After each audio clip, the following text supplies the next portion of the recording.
After a forbidden night with her CEO, she thinks about resigning, but an unexpected proposal changes everything. But before we dive into the full story, let me know where you're watching from and what time it is. Now, subscribe to the channel and let's get started. The rain fell in a gentle hiss against the towering glass windows of the Sterling & Cumber skyscraper, a silent witness to the secrets held under its gleaming surface. Inside one of the top-floor offices, where deals worth millions were settled daily, Victoria Carter sat in stunned silence at her desk. A single sheet of paper trembled in her hand. The words typed on it were simple, direct, and yet they weighed on her more heavily than anything she'd ever faced. Her resignation letter. She had drafted it minutes ago, not knowing how else to escape the storm that threatened to engulf her entire life. Just hours earlier, in a moment of overwhelming passion and reckless abandon, she had shared a night with the very man who owned these corridors, Adrian Sterling, the young CEO reputed to be the heir of an empire stretching across continents. Their connection had been unexpected, forbidden, one evening of unspoken confessions and magnetic desire. Now, under the fluorescent lights that hummed softly overhead, Victoria could only replay that night in her mind, searching for the precise instant when crossing the line had become inevitable. "Are you all right, Miss Carter?" asked a passing intern, oblivious to the turmoil behind her eyes. Victoria offered a thin, polite smile, hiding the storm that raged inside her chest. She was the model employee, punctual, courteous, endlessly devoted to her work. But she was also painfully aware that everything had changed the moment Adrian's gaze locked onto hers at the after-hours event last night. One dance turned into another, a toast turned into a confession, and a confession turned into whispered promises in the back seat of his chauffeured car. She swallowed hard at the thought, pressing the resignation letter against her thigh to stop her hand from shaking. In the far corner of the open-plan office, the elevator chimed softly. A hush fell over the staff as Adrian Sterling stepped out. Immaculately dressed in a tailored suit that highlighted his broad shoulders and confident stance, he exuded an air of authority that was impossible to ignore. Heads turned in recognition of the man who'd risen to CEO at just 30 years old, whose bold investments and natural charisma had propelled Sterling & Co. into new heights. Yet for all his influence, something in his eyes betrayed a trace of restlessness, or perhaps regret. It was as though his mind were miles away from the spreadsheets and negotiations that ordinarily consumed him. Victoria didn't dare look up from her desk, but she sensed him walking across the polished floor.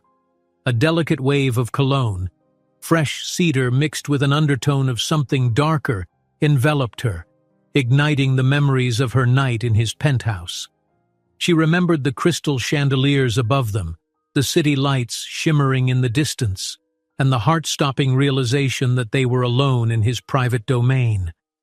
A wave of heat crawled over her face. Her phone vibrated, snapping her back to the present. It was a message from Human Resources, politely reminding her that if she had documents for the CEO's signature, she should bring them directly to him before the day ended. She shut her eyes for an instant. Today, of all days, she would have to stand before Adrian again, contract in hand, as if nothing had happened. Before she could summon the courage to rise, however, a soft voice behind her spoke. "Victoria." She turned, pulse hammering in her throat. Adrian stood there, his dark eyes reflecting a tension she understood all too well. "May I speak with you in private?" he said in a low tone, so as not to draw the attention of curious onlookers. It felt like every set of eyes in the office was on them anyway. Trying to keep her voice steady, she nodded. "Of course, Mr. Sterling." She gathered the contract folder, her mind screaming that this was no ordinary conversation. She briefly considered leaving the resignation letter behind on her desk, but decided to tuck it into the folder at the last second. Maybe, just maybe, she could slip it into his hands discreetly. Maybe she could be gone before the scandal erupted. Following him through the rows of cubicles, she recalled how untouchable and remote he had once seemed. The Adrian Sterling who presided over conference calls, who delivered visionary speeches to the board, who remained utterly composed in the face of corporate storms. But the man who'd held her in his arms last night, that Adrian was different. In his penthouse, he had shown vulnerability beneath all the polish and brilliance. He had confessed how he felt trapped between the illusions of success and the invisible chains his family placed on him. Invisible chains, she repeated in her mind as she neared his office door. That was the phrase he'd used, voice full of a bittersweet honesty. Up until now, she'd never imagined such a powerful figure could feel trapped by anything. Yet it had all come pouring out. His parents' negotiations for an arranged marriage, the rival family's thirst for a financial alliance that marriage would cement, the unrelenting pressure to protect his family's legacy. The corporate world saw Adrian as unstoppable. He, on the other hand, felt cornered by obligations older than he was. The door clicked shut behind them. His corner office was all sleek lines, glass walls, and a panoramic view of the city. Victoria's gaze fell upon the spot where just last night they had stood, too close, hearts beating too fast. She swallowed. "Please, sit," Adrian offered, his voice a quiet murmur. Victoria clutched the folder in front of her like a shield. "Actually, I'd prefer to stand," she said, the tension in the air thick enough to cut. Adrian exhaled a breath that he seemed to have held for hours. There was no anger in his eyes, but rather concern, and something else. Something that looked like a painful kind of longing. "About last night," he began, each word slow and measured. She felt her heart pounding. It was a mistake," she interrupted, blurting the phrase that had looped in her mind since dawn. "You and we can't. I mean, you're the CEO and I don't belong in your world." He tried to protest, but she rushed on, wanting to get it out before she lost the nerve. "I can't be part of some scandal at the company, Mr. Sterling, especially not when you're engaged. It might not be official, but the arrangement your parents have with the Pierce family, everyone talks about it." He slowly shook his head. "Victoria, listen." She handed him the folder with trembling fingers. "There's a contract inside that needs your signature," she explained, forcing professionalism into her voice. "And there's also my letter of resignation." Her words quavered. "I'm sorry, but I need to leave before all of this turns into a bigger mess." Adrian took the folder in silence. He set it on the edge of his obsidian desk, looking more troubled with every passing second. "Resign?" he repeated softly. "Yes," she said, steeling her spine. "I can't stay here. I can't risk my reputation or cause you to risk yours. Let's both pretend nothing happened." He nodded at first, as if absorbing her words. Then he pulled the letter out, scanning the text. She couldn't read his expression entirely, but when he finished, he placed the page down with surprising gentleness. "I see," he breathed. "So this is your solution?" His tone was strangely calm, which unsettled her more than if he'd lashed out. She allowed herself one brief look at his face. "I don't see what other choice I have." His gaze flicked to the city lights beyond the glass windows, where the midday sun glinted on steel and concrete. "I've been avoiding something for a long time," he said slowly, hoping there was a way out of the arrangement my parents want. "For years, I've tried to negotiate, to buy time, to propose alternatives. None of it has worked. And then, last night happened." Victoria's cheeks burned. "Adrian, I know you care about the company's image. People like me don't fit into the Sterling story. I'd ruin your alliances. Your family would never accept." "That's precisely the point," he said, turning to face her fully now. The unwavering determination in his eyes made her hold her breath. "I don't want to continue living by their rules, and you, ironically, might be the only person who can free me from them." She blinked, uncomprehending. "Free you? How?" He paused for a heartbeat, then exhaled, as though he were stepping off a cliff. I have a counter-proposal, Victoria. Before you hand in that resignation, marry me. Marry me, and I can break the contract my parents arranged." Her mind reeled, and every thought fled her head for a moment. Was he serious? Was this a cruel joke born of desperation? "Marry you?" she managed to echo, half-choked. "Adrian, that's impossible. We just—" She couldn't finish any sentence that started. He closed the distance between them, voice hushed. "Everything is impossible until you finally decide to act. I know it sounds insane, but I can't carry on this charade of an engagement that's supposed to unite two business empires. And you—" He swallowed. "You said you want to leave, but maybe there's a different way out, for both of us." She watched the determined lines of his face, recalling the vulnerability he had shown only to her. This was beyond anything she could have imagined. Her entire future, her entire identity seemed to hang in the air. She could hardly draw breath. In the hallway outside, someone rapped lightly at the door, calling Adrian's name, but neither he nor Victoria responded. Inside that office, the world had narrowed to the two of them alone, poised at the edge of a life-altering decision. She almost dropped her gaze, but forced herself to meet his eyes. "Adrian," she whispered, "I don't know what this means, or if I can even trust the outcome." His hand hovered near hers, not quite touching.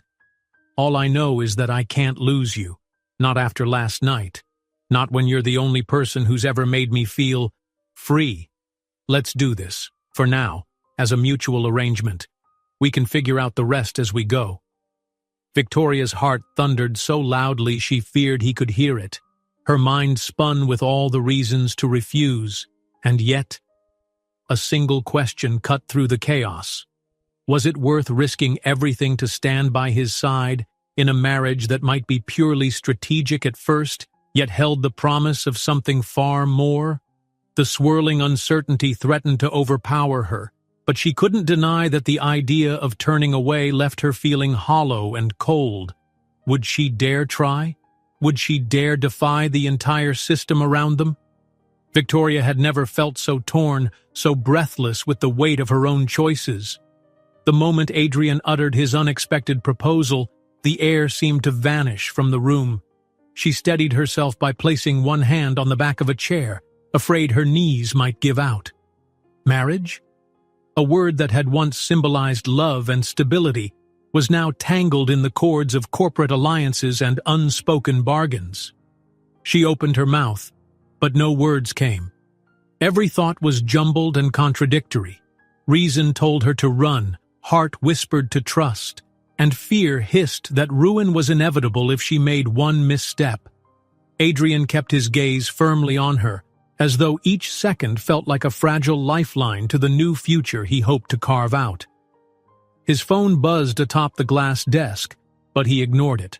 The tension escalated with every ring, a sharp reminder that the outside world continued to revolve, clueless about this impossible moment. At last, she managed to speak, her voice rough. "Marry you?" she repeated, still disbelieving. "Adrian, this sounds crazy." A trace of wryness curled at his lips. "Trust me, I'm aware, and I'm not saying it's an ideal plan or that everything will magically fall into place, but if we go through with this, it obliterates the arrangement my family has forced on me. There's a clause, a requirement, that I remain unmarried, or else the entire alliance with the Pierce family dissolves. It's archaic, but it's legally binding because of how the shares are structured. If I marry of my own accord, they can't push me into that other engagement." She lowered her gaze, staring at the city shimmering beneath them. "What about your parents? Your board of directors? Even if you break that arrangement, they'll find another way. They can't possibly want me." A slight tremor crossed his features. "They won't want you," he admitted. "They want a powerful name, an equal empire. That's not on my list of priorities anymore. I'm more concerned with building the life I actually want to live, with a person who sees me as more than a brand or a corporation." Silence fell, punctuated only by the faint hum of the air conditioning. Victoria closed her eyes, remembering last night's closeness, the sincere confessions and subtle laughter. Was that all just fleeting passion? Was it possible that in that short time, they'd found enough common ground to form something real? A knock on the door startled them both. "Sir?" The muffled voice of Lucy, Adrian's assistant, filtered through. "We have an urgent call with the Japan office in 5 minutes. He glanced at the clock on the wall, exhaling with frustration. "I'll be right there," he called back. Then he turned to Victoria, his expression pained. "You don't have to decide this second, but please, don't leave. Don't hand in that resignation.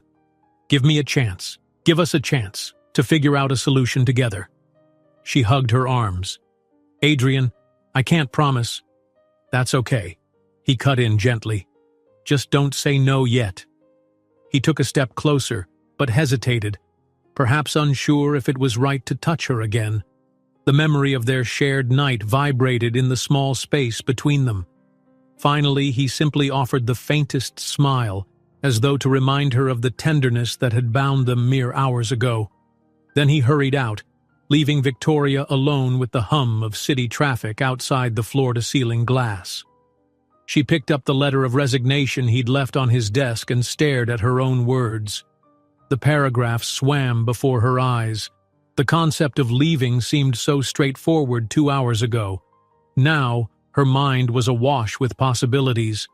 She caught her reflection in the tinted glass. Her cheeks were still flushed, her usually composed features betraying turmoil. And in that reflection, she spotted the ring on her right hand, a simple silver band she wore for sentimental reasons. How swiftly life could turn a symbol upside down. Now marriage was a real question, and it involved far more than romance. Determined not to fall apart, Victoria placed the folded resignation letter in her purse.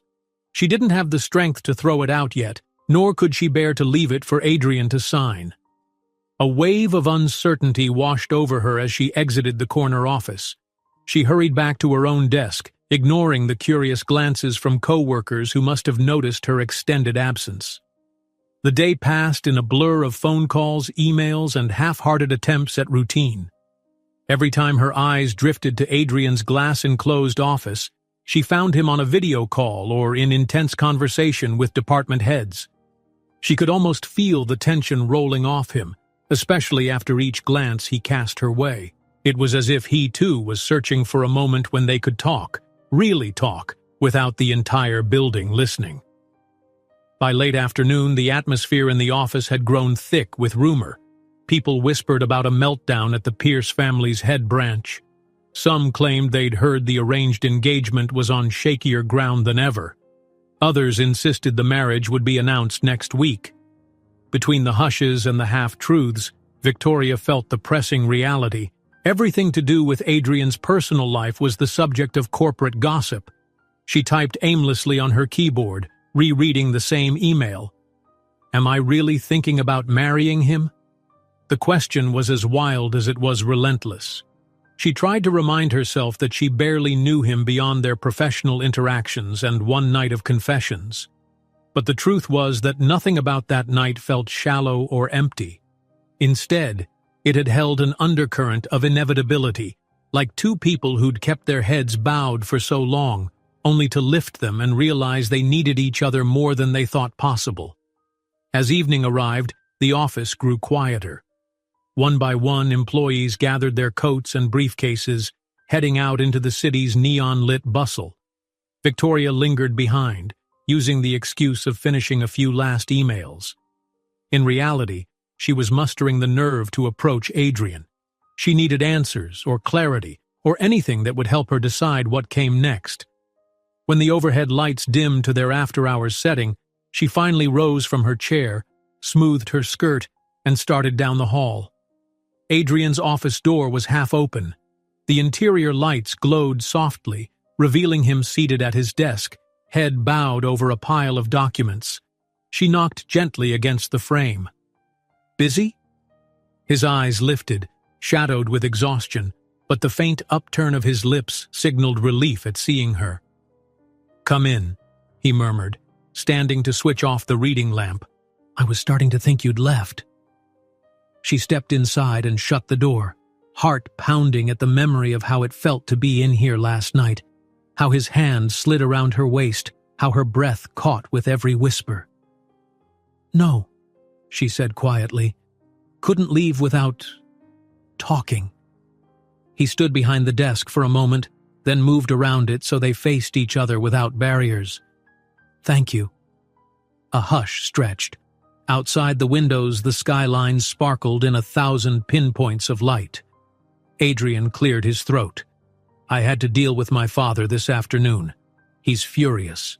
About the numbers, yes, but also about the possibility that the Pierce arrangement might collapse. He kept grilling me on whether I was seeing anyone."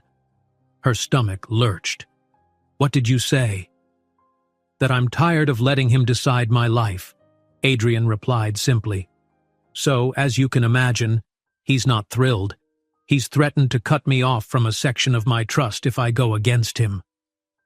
Victoria wasn't sure whether to be impressed or terrified by his willingness to stand up to his family. "Then why risk it?" she asked, her voice barely above a whisper. "You could just yield." He shook his head, stepping closer. "Yielding means giving up.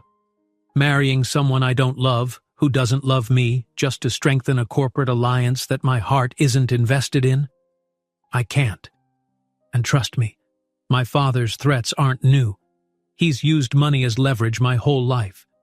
She clasped her hands together, uneasy. "And how exactly do I fit in? This can't just be about me." His hand brushed hers, tentative but comforting. "It's not. I'm not naive. If you agree to marry me, at first it'll be a business deal, a contract in itself. I know that might sound heartless, but it's also an opportunity for us both to escape the roles we've been forced into." His eyes softened. "And maybe there's a chance for something more than just an arrangement. Maybe there's something real we can build.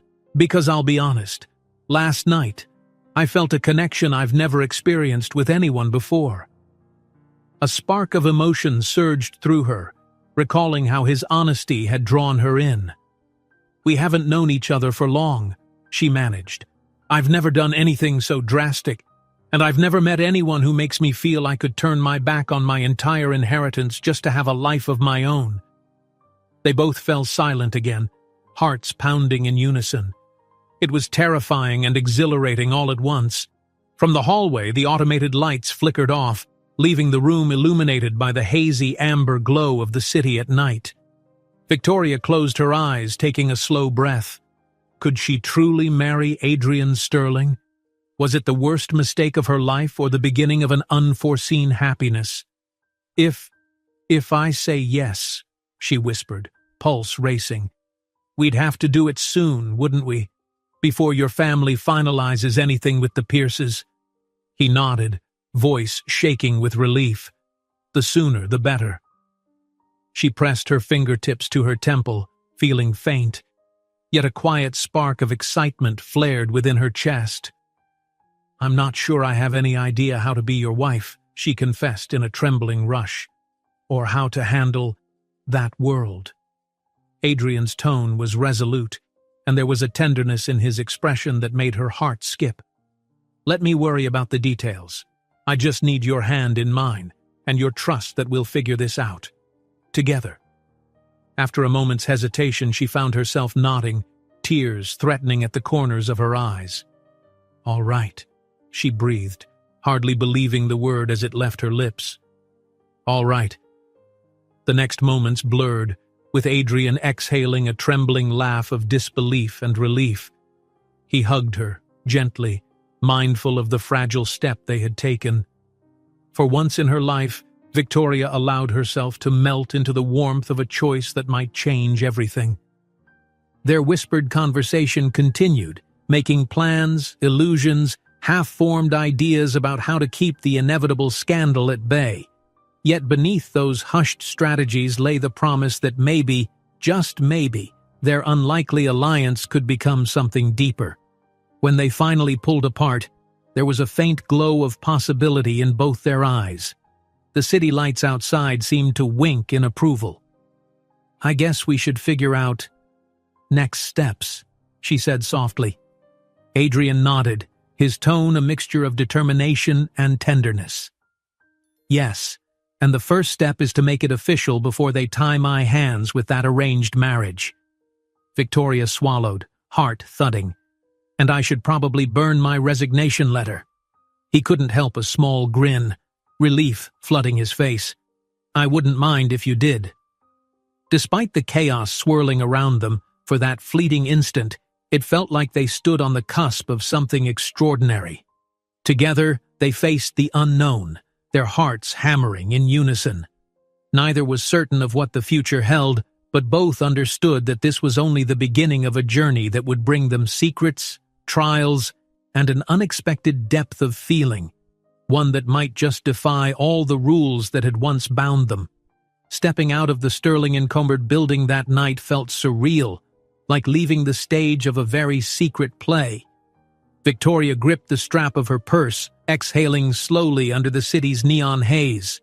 The early autumn breeze carried a hint of chill, just enough to make her wrap her coat more tightly around her body. On any other evening, she would be heading home with little more on her mind than an after-work meal and a glance at tomorrow's schedule. But now, her heart thrummed with a wild mixture of nerves and possibilities.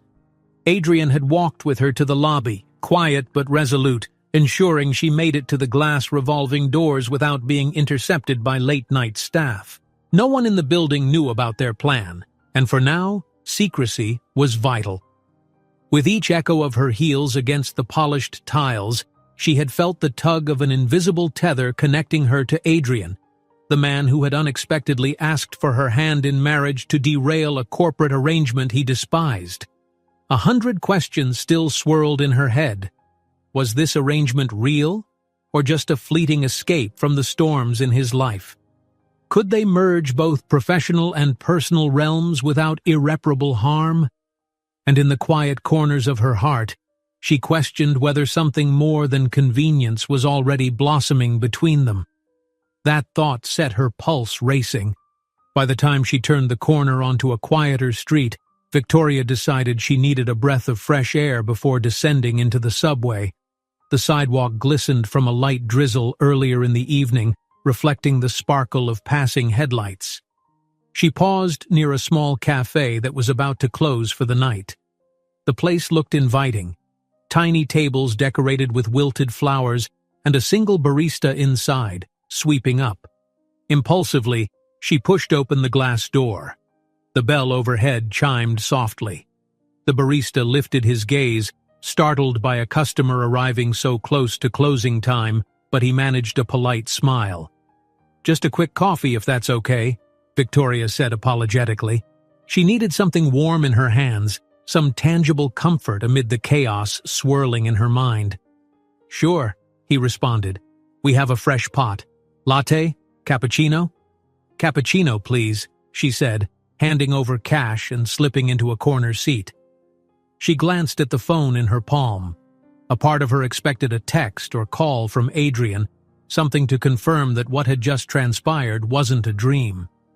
But the screen remained dark.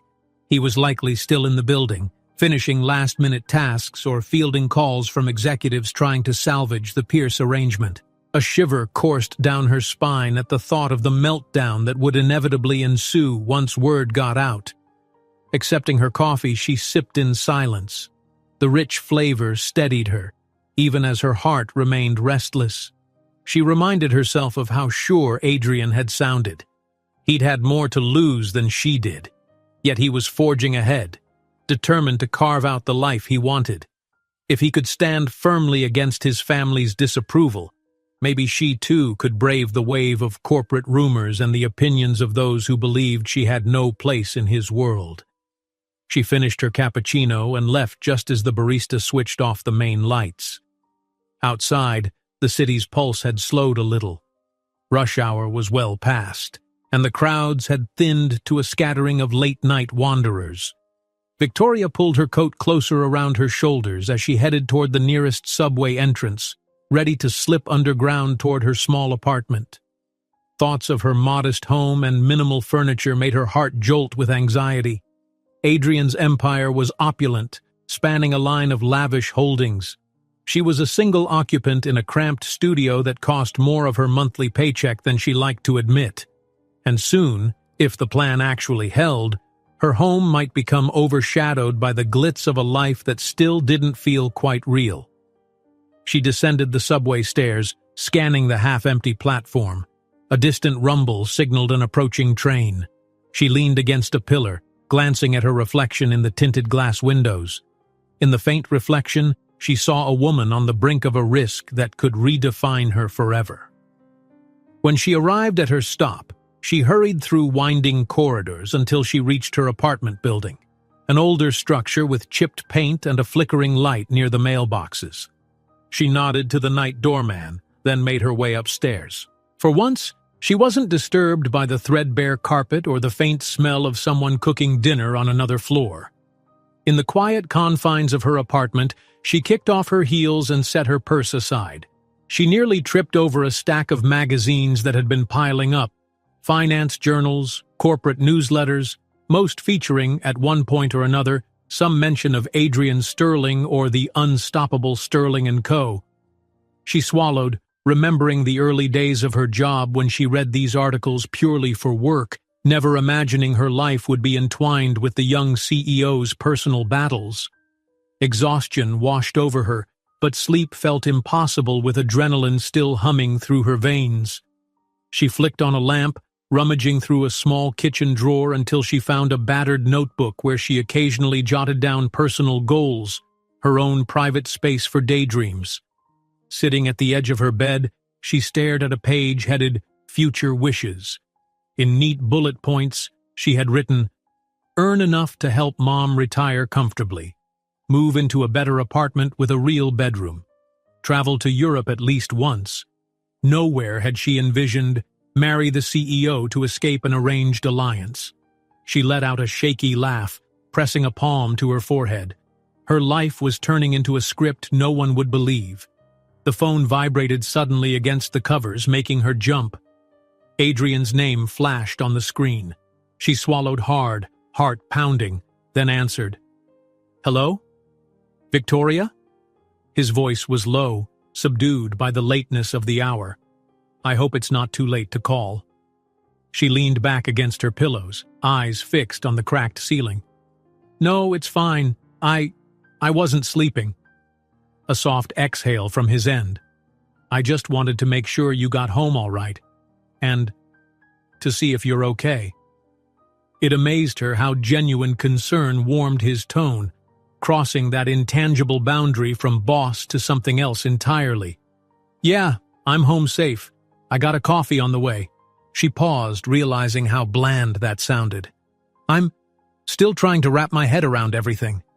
"Me too," he admitted, a slight chuckle underscoring his nerves. "I'm in my apartment now. Well, actually more like pacing around it if I'm honest. Hoping this is all real."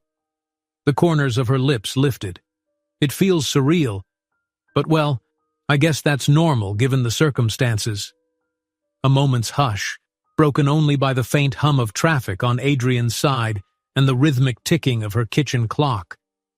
She wondered if he was imagining her curled up at home as she was picturing him in his upscale penthouse, tie loosened, hair slightly ruffled from running his hands through it all evening. He cleared his throat softly. "I spoke with my father's secretary after you left. Word is that the Pierces are losing patience, so the engagement announcement could be set as early as next week, if I don't step in. That means if we're going to do something, it has to be soon." She sat up straighter, tension tugging at her. "How soon?" "Days, possibly. I need time to gather some legal documents, prove that I'm, well, no longer eligible for the Pierce arrangement. The meltdown won't be pretty, but once I'm married, they can't coerce me into that contract." Even though she knew it was coming, hearing him say it out loud, "days," made her stomach lurch.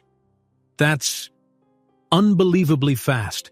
I don't even have a ring or a wedding dress. We haven't planned anything." A low, rueful laugh echoed on his end. "You can have anything you want. Or we can keep it simple.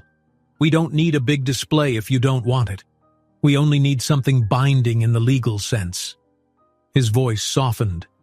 "I'd like it to at least be special, though, even if it's not the typical fairy tale wedding." Her throat constricted with emotion. Despite everything, the arrangement, the corporate weight behind it, he still wanted to grant a semblance of romance or significance to their union. He wasn't the cold, unfeeling magnate so many rumors suggested. "I'd like it to mean something too," she whispered, pressing a hand over her heart as if that could steady its wild thump. They discussed a handful of possibilities. A small ceremony at City Hall with a handful of trusted witnesses, or perhaps a quiet place in the countryside away from prying eyes. The magnitude of the secrets they had to keep was enormous. Once the public found out, it would ignite a media frenzy. Neither of them wanted that attention before they could solidify their stance. Eventually, Adrian added, "I'll talk to my lawyer in the morning. We'll need a contract, an agreement that states this marriage is recognized as your choice as well as mine.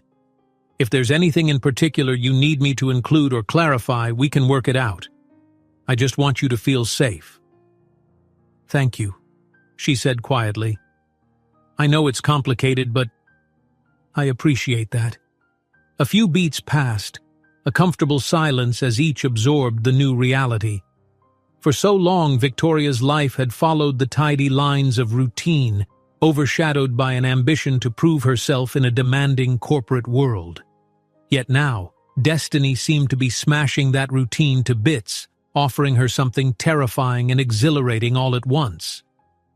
"You should get some rest," Adrian finally murmured, his voice warm against her ear. "Long day tomorrow, right?" She nodded even though he couldn't see. "Yes, tomorrow. Good night, Victoria." She closed her eyes. "Good night, Adrian." When the call ended, she let the phone rest against her chest, letting that final word echo in her head. Adrian. Moments later, she realized how intimate it felt, just whispering his name in the quiet of her home. For a long time, she lay there, drifting in and out of an anxious, excited half-sleep. Scenes of what might happen played through her mind, her shyly reciting vows, a marriage certificate with her name next to his, dealing with the meltdown from the Pierce family. Above all, one memory anchored her. That look of unguarded sincerity in Adrian's eyes when he told her he wanted more than just an arrangement. Finally, the hum of city life outside her window soothed her into slumber, though her heart still beat with an odd mixture of trepidation and hope. Come morning, she would step into the Sterling and Cumber offices with a life-altering secret. The clock was ticking. Days, he'd said. In days, her reality could be irrevocably transformed, for better or worse. And despite her fears, she felt a spark deep in her chest, an ember of determination guiding her forward. She would stand by Adrian Sterling, come what may. The alarm on Victoria's nightstand chimed at 6 sharp, pulling her from a restless sleep. She blinked against the early morning light filtering through the thin curtains. For a moment, she lay there, disoriented, as memories of the previous evening flooded back. Adrian's proposal, the phone call before bed, the promise that in a matter of days, perhaps even less, they might be married. It felt like waking up in a parallel life. She almost expected to check her phone and discover it had all been a vivid dream. But the phone lay on the bedside table, silent and real, with Adrian's name in her recent call history. This was happening. A jolt of nerves stirred her fully awake. She swung her legs over the edge of the bed, flexing her toes against the worn carpet. The day was about to begin, and she had to face it head-on. She was no longer just a dedicated employee walking into Sterling & Co. She was a woman with a momentous secret, about to step into a future that hinged on hidden intentions and hushed vows. She showered quickly and dressed in a neat navy blue sheath dress, the sort of professional attire she wore every day. Yet, as she slipped on her heels, her reflection in the mirror looked different. Her eyes were bright with a mix of apprehension and determination. The same question pulsed in her mind. Can I truly go through with this? With a final exhale, she left her apartment, stepping into the crisp morning air. The subway ride to Midtown was mercifully brief. She let the hum of the train lull her into a strange calm. People boarded and disembarked, lost in their own routines, as though nothing unusual had changed in the city's grand scheme. But for Victoria, everything had shifted. At Sterling & Co., the lobby buzzed with employees bustling to their stations, phones ringing, security gates beeping. She presented her ID pass with careful composure, though her heart hammered at the thought of crossing paths with Adrian. Would he appear as calm and collected as he always did? Or would there be a subtle tension that only she could read? On the executive floor, the mood crackled with a new intensity. Rumors had been swirling since dawn. She caught snippets of conversations. Pierce family called again. I heard Mr. Sterling canceled a major meeting next week. Something's up. Could it be that the arrangement is falling apart? Victoria kept her head down, lips pressed tight, feeling the gaze of curious eyes flick over her. As soon as she reached her desk, she noticed a small, crisp envelope with her name on it. She recognized Lucy's handwriting, Adrian's assistant. Quickly, Victoria opened it. Come to the CEO's office at your earliest convenience. Her pulse quickened. She smoothed her skirt, inhaling a fortifying breath, then made her way down the hall. Every step felt louder than usual, as though the entire office might sense her tremors of anticipation. When she entered Adrian's domain, Lucy offered a courteous nod and buzzed the private door. He's expecting you, she murmured, her expression neutral. Lucy had always been professional to a fault. It was impossible to guess if she suspected anything. Inside, Adrian stood near the windows, phone pressed to his ear. His posture was rigid, his free hand balled into a fist at his side. The morning sun lit the edges of his figure, casting a long shadow across the polished floor. At the sound of Victoria's entrance, he glanced her way. A flicker of relief passed through his eyes, though his conversation continued. Yes, father, I heard you, Adrian said, voice clipped with frustration. And I already told you, no, I have no intention of changing course. If the Pierces want to throw a tantrum, let them. I'm done catering to... He stopped, exhaling sharply. Listen, I have to go. We'll talk later. He ended the call and placed the phone onto his desk with more force than necessary. For a moment, he remained silent, as if trying to curb the anger pulsing through him.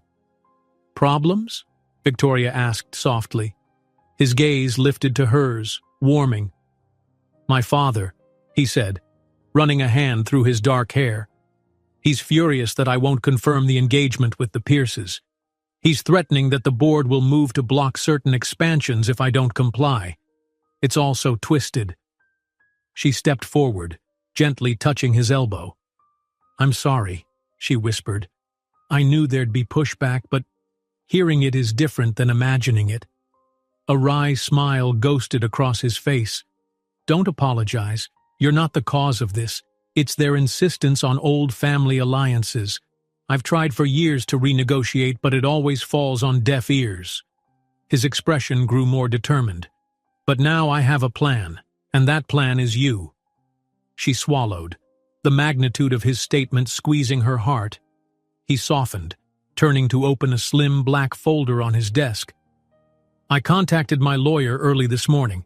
He's drafting a prenuptial agreement. I wanted your input. Since time is short, we'll have to finalize it quickly. The word prenuptial made the room tilt slightly. Of course they'd need one, given his empire and her modest status. She forced herself to speak calmly. All right, let me see what it entails. He handed her a sheaf of neatly printed pages. At a glance, the legal jargon swam before her, but certain sections caught her eye. Provisions for personal assets, clauses about public disclosure, something about mutual confidentiality. A sense of unreality sparked again. This was no fairy tale fantasy.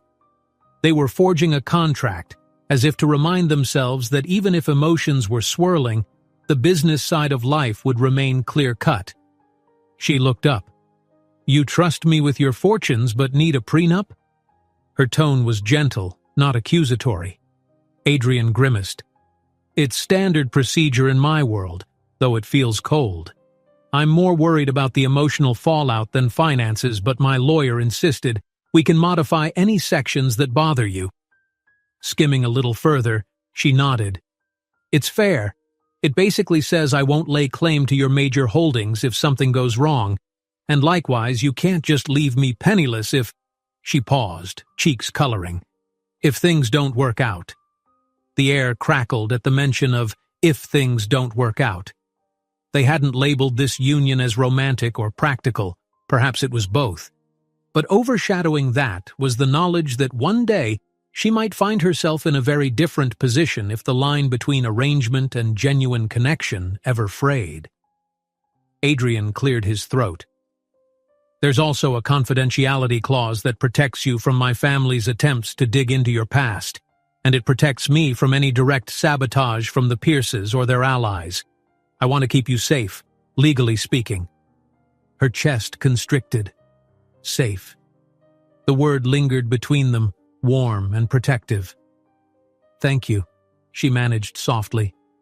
He moved around the desk, standing close enough that she caught the subtle scent of his cologne. We don't have to sign this until tomorrow. Read it at home tonight. Mark anything you want changed. She inclined her head. I will, but we also need to talk about the actual ceremony. You said we only have a few days. When, exactly? His brows knitted. I was thinking 2 days from now if you can manage. A judge I know is willing to officiate quietly at a private location. It would be just you, me, maybe 2 witnesses we can trust. And then we file the certificate immediately. By the time it hits official records, the Pierce family will have no choice but to realize I'm ineligible for their plans. Her stomach flipped. 2 days. That's soon. That's fast, she whispered. But I understand the urgency. His hand drifted to her wrist, warm against her skin.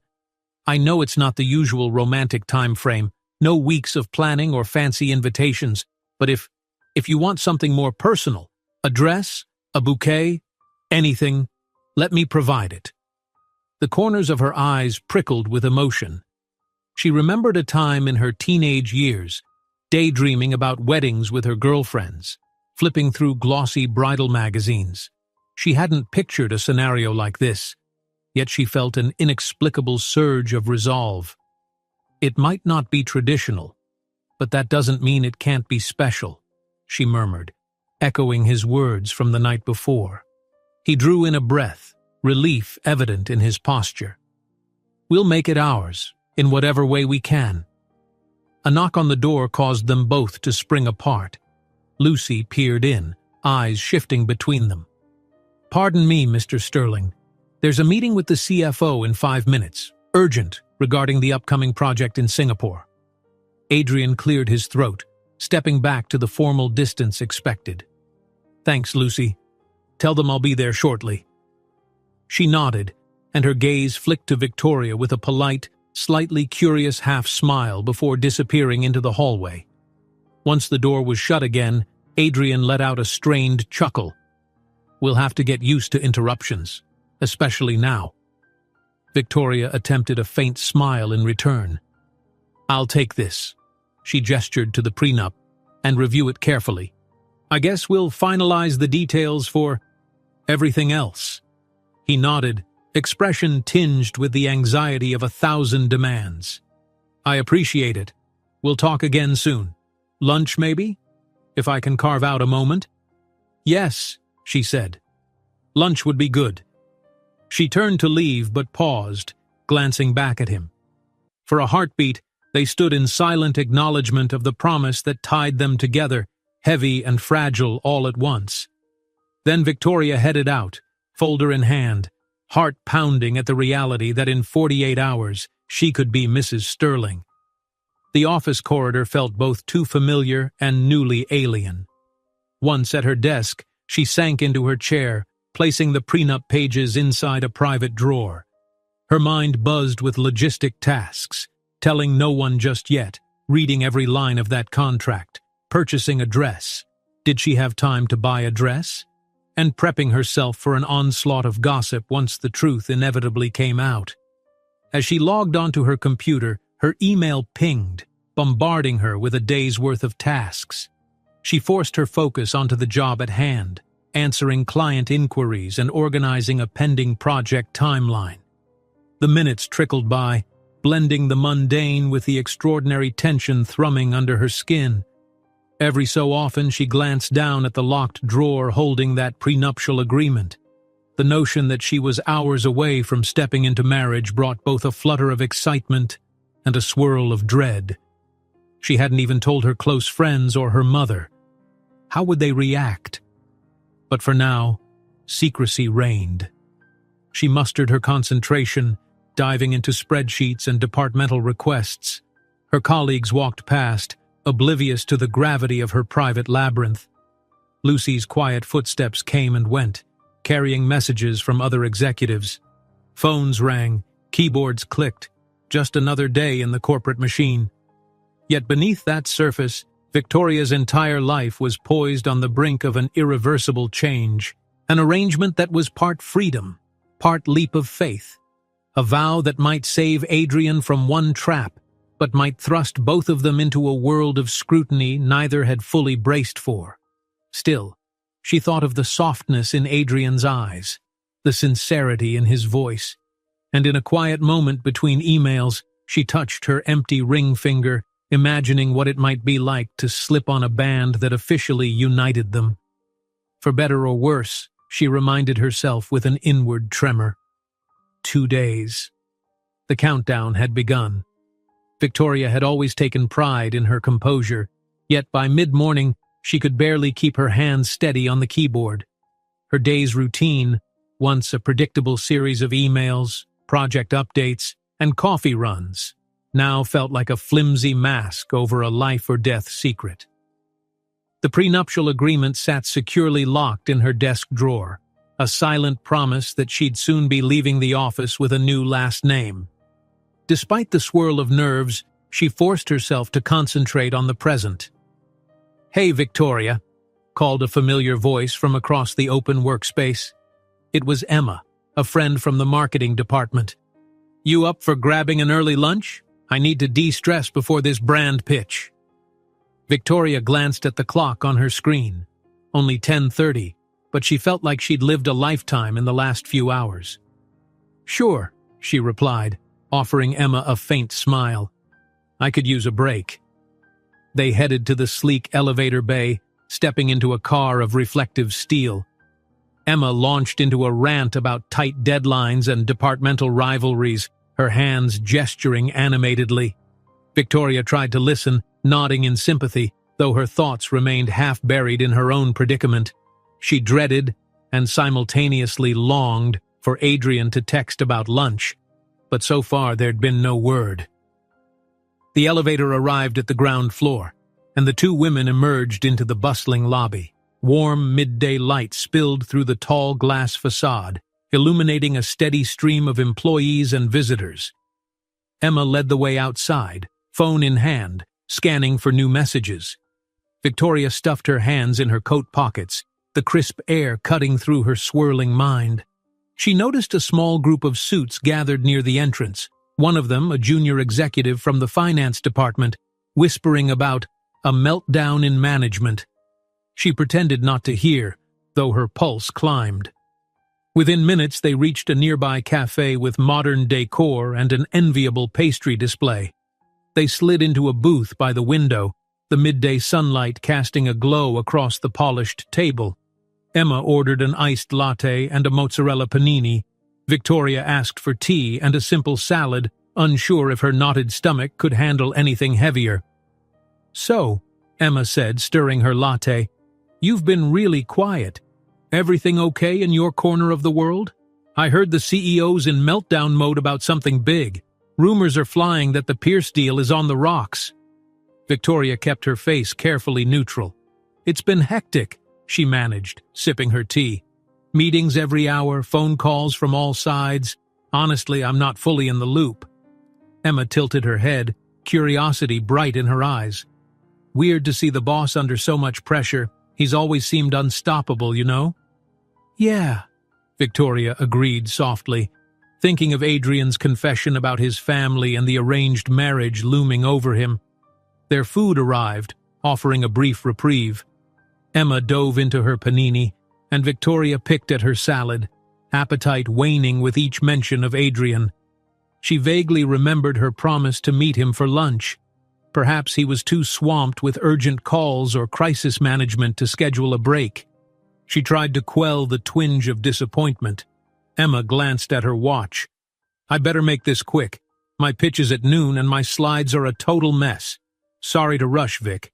I just needed a breather. No worries, Victoria said with a smile. I understand. Let's plan a proper lunch another time. They hurried through their meal, discussing Emma's marketing pitch. Victoria gave a few half-hearted suggestions, though her mind drifted to the hush of Adrian's office, where he might be pacing or on a call with yet another outraged relative. Back at Sterling & Co., Victoria returned to her desk to find a single text waiting on her phone screen. From Adrian Sterling. Can we talk in private? Meet me on the 18th floor, supply room, in 5 minutes. Her heartbeat skittered. The 18th floor supply room was seldom used. If he wanted to talk there, he must really need secrecy. She grabbed a notepad for the sake of appearances and headed to the elevator.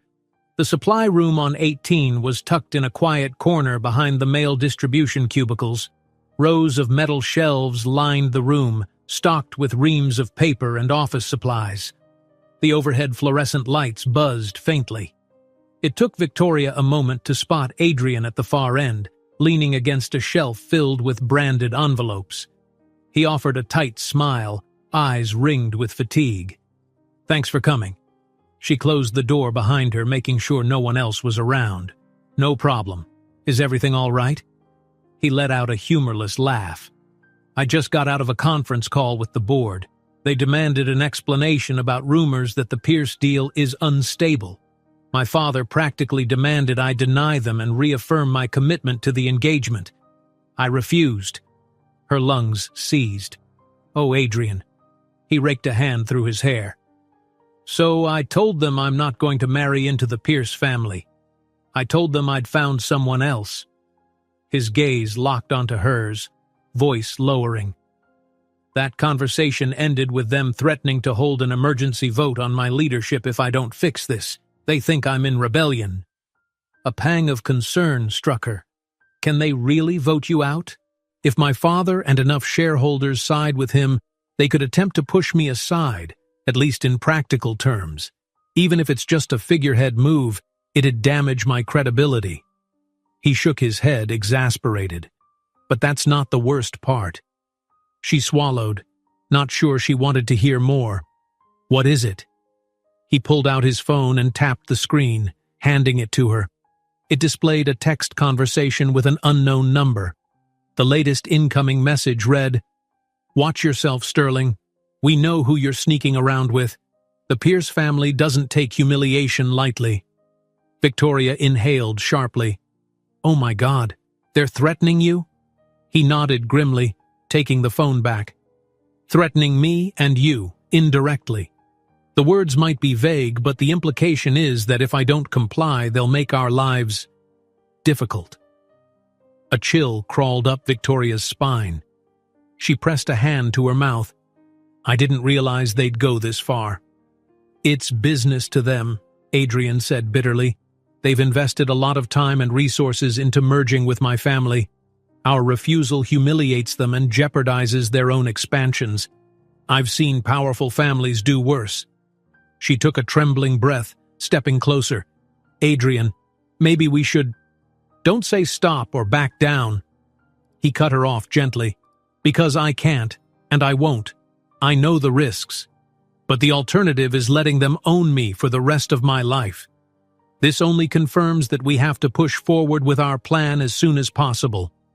Once we're legally married, the Pierce family can't force me into anything. And the board, well, they'll have to deal with it. He reached out to lightly grip her arms.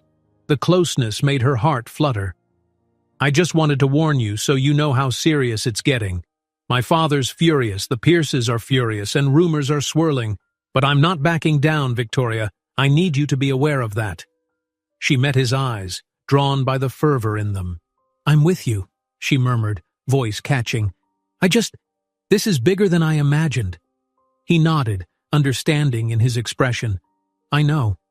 Once it's done, I believe the storm will pass eventually, but it might get worse before it gets better. She exhaled shakily, leaning her shoulder against the metal shelf. Okay, we'll do it then. The ceremony? In 2 days, you said? I can handle that. Emotion flickered across his face. Gratitude, affection, and relief all at once. Yes, I'm finalizing the location. Maybe a small private estate on the outskirts of the city, somewhere secure. I'll have a driver pick you up that morning. She almost smiled. So soon. His thumb grazed the side of her hand, a stolen gesture of comfort. Every second we wait, the situation escalates. After this is official, they'll know they can't push me around. And you'll be protected, in name and in law. The weight of that statement settled over her like a double-edged sword. Protected, yet bound by an arrangement that was part necessity, part uncertain promise. Even so, she felt a warmth stirring in her chest. Adrian's determination and vulnerability struck a chord she couldn't ignore.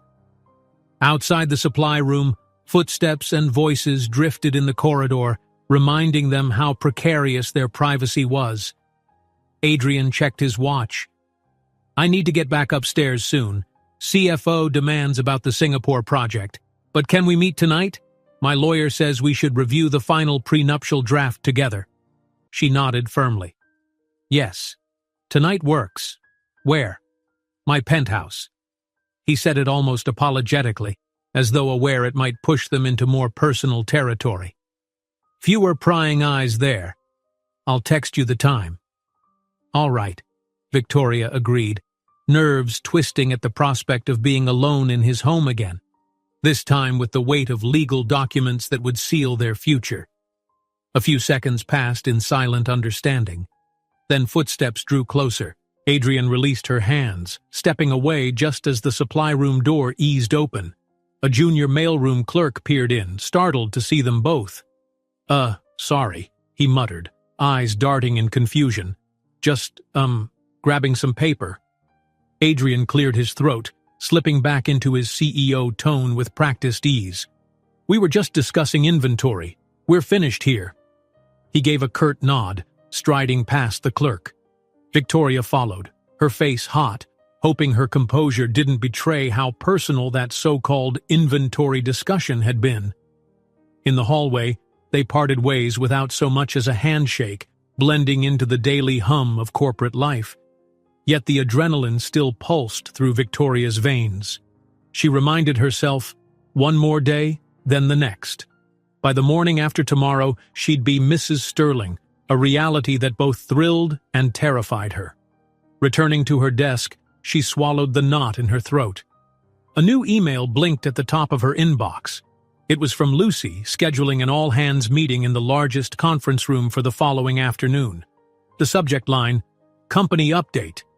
She suspected the real reason, the board's attempt to contain the meltdown. Possibly a final push by Adrian's father to twist his son's arm publicly. She typed a measured response, heart pounding. Tomorrow that meeting might prove to be either the final confrontation before her quiet wedding, or a chance for Adrian's opponents to strike. She closed her eyes for a moment, centering herself. In less than 48 hours, the shape of her future would be irrevocably defined. If doubt threatened to creep in, she banished it by recalling the fierce resolve in Adrian's eyes. She would stand beside him, however daunting the consequences. And maybe, just maybe, this union forged out of necessity would become something that transcended business deals and corporate infighting.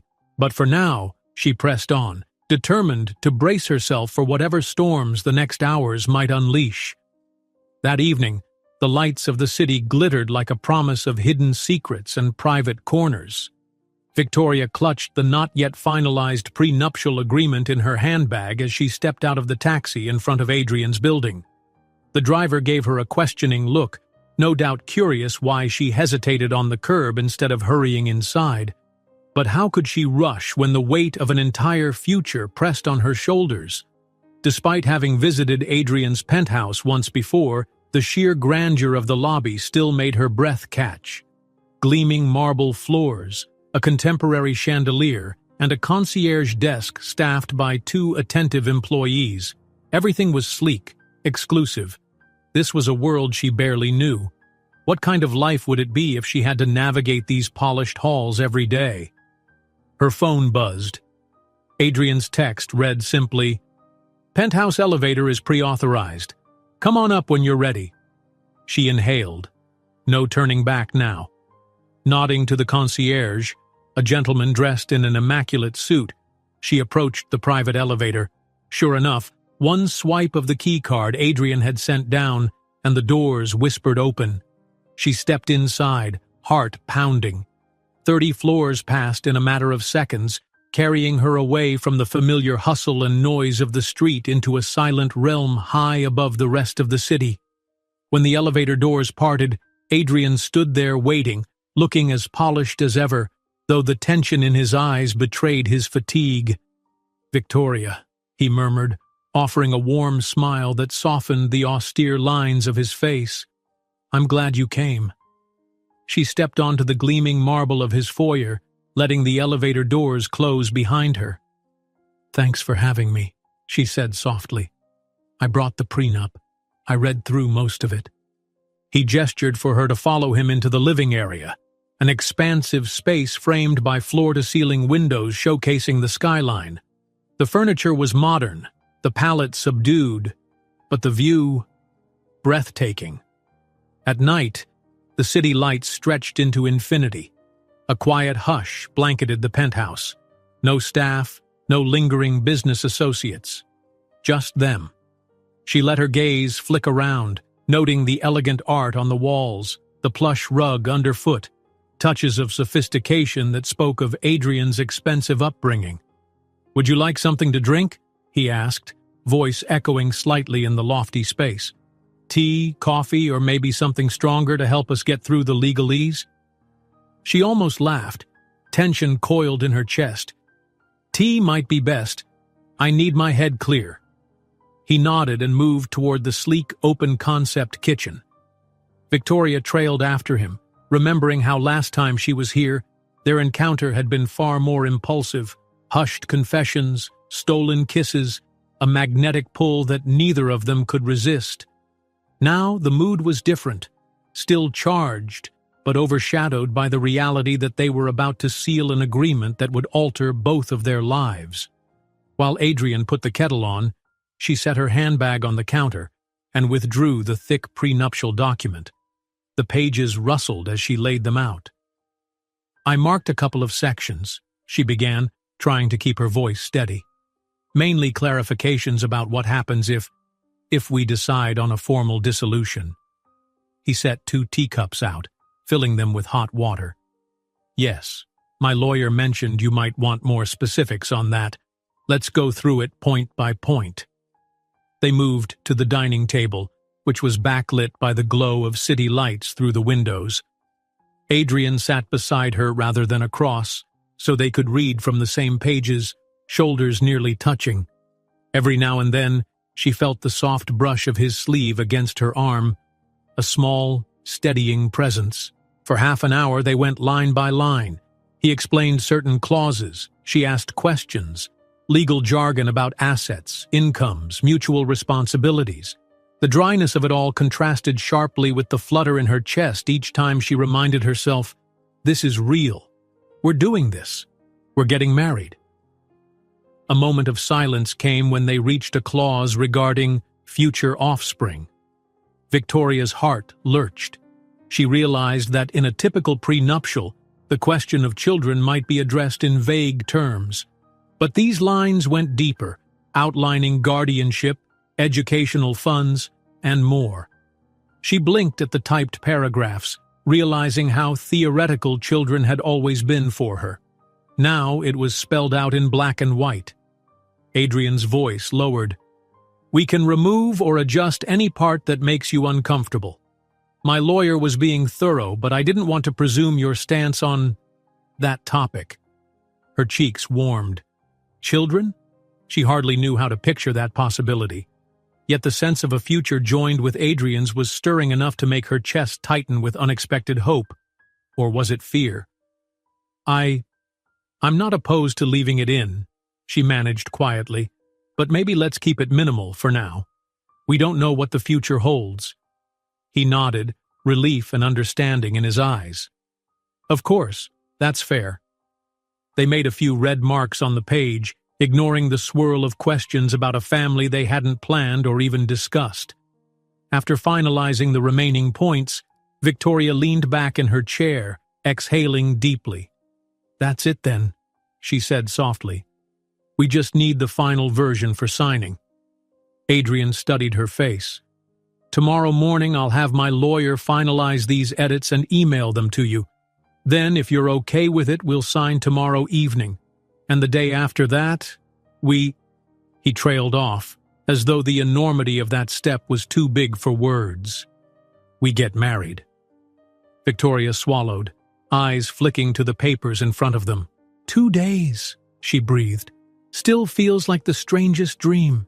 He reached out, gently covering her hand with his. "I know, but it's a dream we're choosing, not something forced upon us. And that makes a difference." She nodded, letting her gaze meet his.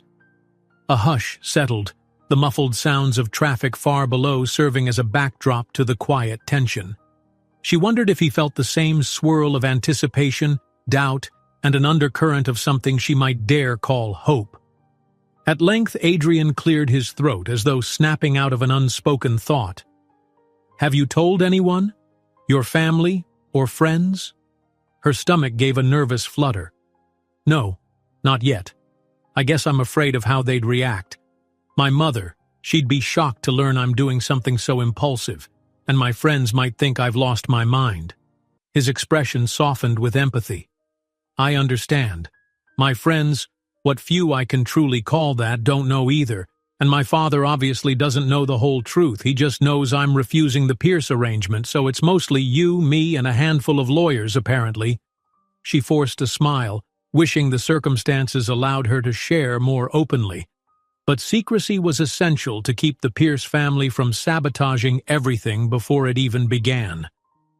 "I'll figure out a way to break the news to them later." A quiet overcame them again. Victoria slipped the pages back into her handbag, the final list of edits made. She realized this was the first moment they'd had to breathe all day, outside of corporate chaos. With the legal talk done, the hush between them was charged with a question. What happens now? He brushed a lock of hair behind her ear, a tender gesture that made her pulse spike. "You must be hungry. Let me make dinner, or order something in. We can at least have a normal meal. That is, if you're up for it?" She bit her lip, a wave of warmth spreading through her chest. Actually, that sounds nice." He rose, crossing to the open kitchen. "I'm not a master chef, but I can manage a decent pasta. You game?" She found herself smiling, which felt like a small victory amidst the tension. "Sure, let me help." Soon the penthouse filled with the quiet sounds of chopping vegetables, a pot of water boiling. The overhead lights cast a softer glow compared to the day's harsh fluorescent. For a time they worked side by side in near silence. She sliced peppers while he tended to a simmering sauce. Steam rose, carrying the scent of garlic and fresh herbs. It felt surprisingly domestic, almost comforting. "I never thought I'd see you cooking," she teased gently. "You strike me as the type who's always on the go with zero time for home-cooked meals." He chuckled, stirring the sauce. "Guilty. Most of the time I eat at the office or get takeout, but once in a while I like to pretend I'm normal." She rinsed the peppers, a smile tugging at her lips. "This is nice," she confessed quietly. "Almost like we're just two people figuring out dinner together, not two people with the weight of a corporate empire and an arranged wedding on our shoulders. He gave her a long, thoughtful look. Maybe that's what we can be eventually, stripping away all the noise from the outside world. Her chest constricted with unexpected emotion. The vulnerability in his voice, the idea that after all the drama they might actually find a semblance of normalcy, stirred a tender ache in her. I'd like that. He opened a package of pasta, poured it into the boiling pot, and then turned to face her fully. A strand of hair fell across his forehead. "Victoria," he murmured, voice quieter now. "I don't want to pressure you, but is there a part of you that's happy about this marriage beyond just helping me break my family's plans? I mean, do you feel something for me too?" She set the knife down, heart thudding. "This is the most extreme thing I've ever done," she admitted. "I was ready to resign, to avoid scandal. But you gave me reasons to stay. Not just because you needed me, but because—" She let the words hang, unsure how to verbalize the subtle bond forming between them. The closeness, the unspoken trust, the glimmer of possibility. He took a step closer, gently tipping her chin up to meet his gaze. "I'm asking because I do feel something, and it's not just gratitude or desperation." His expression was earnest, the tension of the day replaced by a raw honesty. "I know we said this is partly an arrangement, but from the moment I first laid eyes on you in that boardroom months ago, I sensed something special. Last night only confirmed how much you see me beyond my title." Blood pounded in her ears as she nodded. "I can't lie and say I'm not worried, but yes, Adrian, there's more than just the business side here. I'm drawn to you, and well, it scares me, but I can't deny it." Relief flashed in his eyes, tempered by the swirl of conflicting feelings. He leaned in, brushing the softest kiss to her lips, lingering just long enough to make her heart lurch. When he pulled back, his eyes glowed with tenderness and uncertainty all at once. A bubble of warmth ballooned in her chest, fighting against the stress and fear of the day. She managed a tremulous smile. "The pasta will overcook if we're not careful," she whispered, breath unsteady. He released a low chuckle. "Right. Food first, kisses second." They returned to the stove, finishing the meal with a softness between them that felt worlds away from the tension-laden phone calls and the daunting prenuptial pages. Over dinner, simple pasta with fresh vegetables, they talked about lighter things, stray memories from their childhoods, movies they liked, even silly anecdotes about office gossip. It was as though, for one evening, they had permission to be two normal people sharing a meal and getting to know each other beyond the corporate sphere. But as the plates emptied and the conversation shifted back to the looming obligations, Victoria could feel the delicate bubble around them begin to thin. The real world awaited. The marriage was 2 days away, and they both had to face what came next with steady resolve. Later, walking her to the private elevator, Adrian gently tucked a piece of hair behind her ear. "I'll see you tomorrow," he said. "We'll finalize everything. And, you're sure you're okay to do this?" She nodded, though her stomach clenched at the thought. "I am. We'll face it together." He leaned in once more, a brief kiss that held more promise than passion. When the elevator doors slid shut, she watched him until the last sliver of his face disappeared from view. Descending toward the lobby, the events of the night swirled through her mind.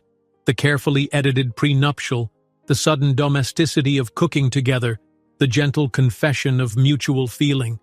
The shadows of expectation still loomed, but in their midst, she sensed a fragile hope taking root. Outside, the city's cool night air wrapped around her. She paused on the sidewalk, hugging her coat closer, letting the promise of what lay ahead buoy her. Perhaps, in the midst of a manufactured arrangement, something genuine was already blooming. In just 48 hours, they'd be husband and wife, a step that might shield them from the Pierce family and the board's wrath, or catapult them into an even greater firestorm.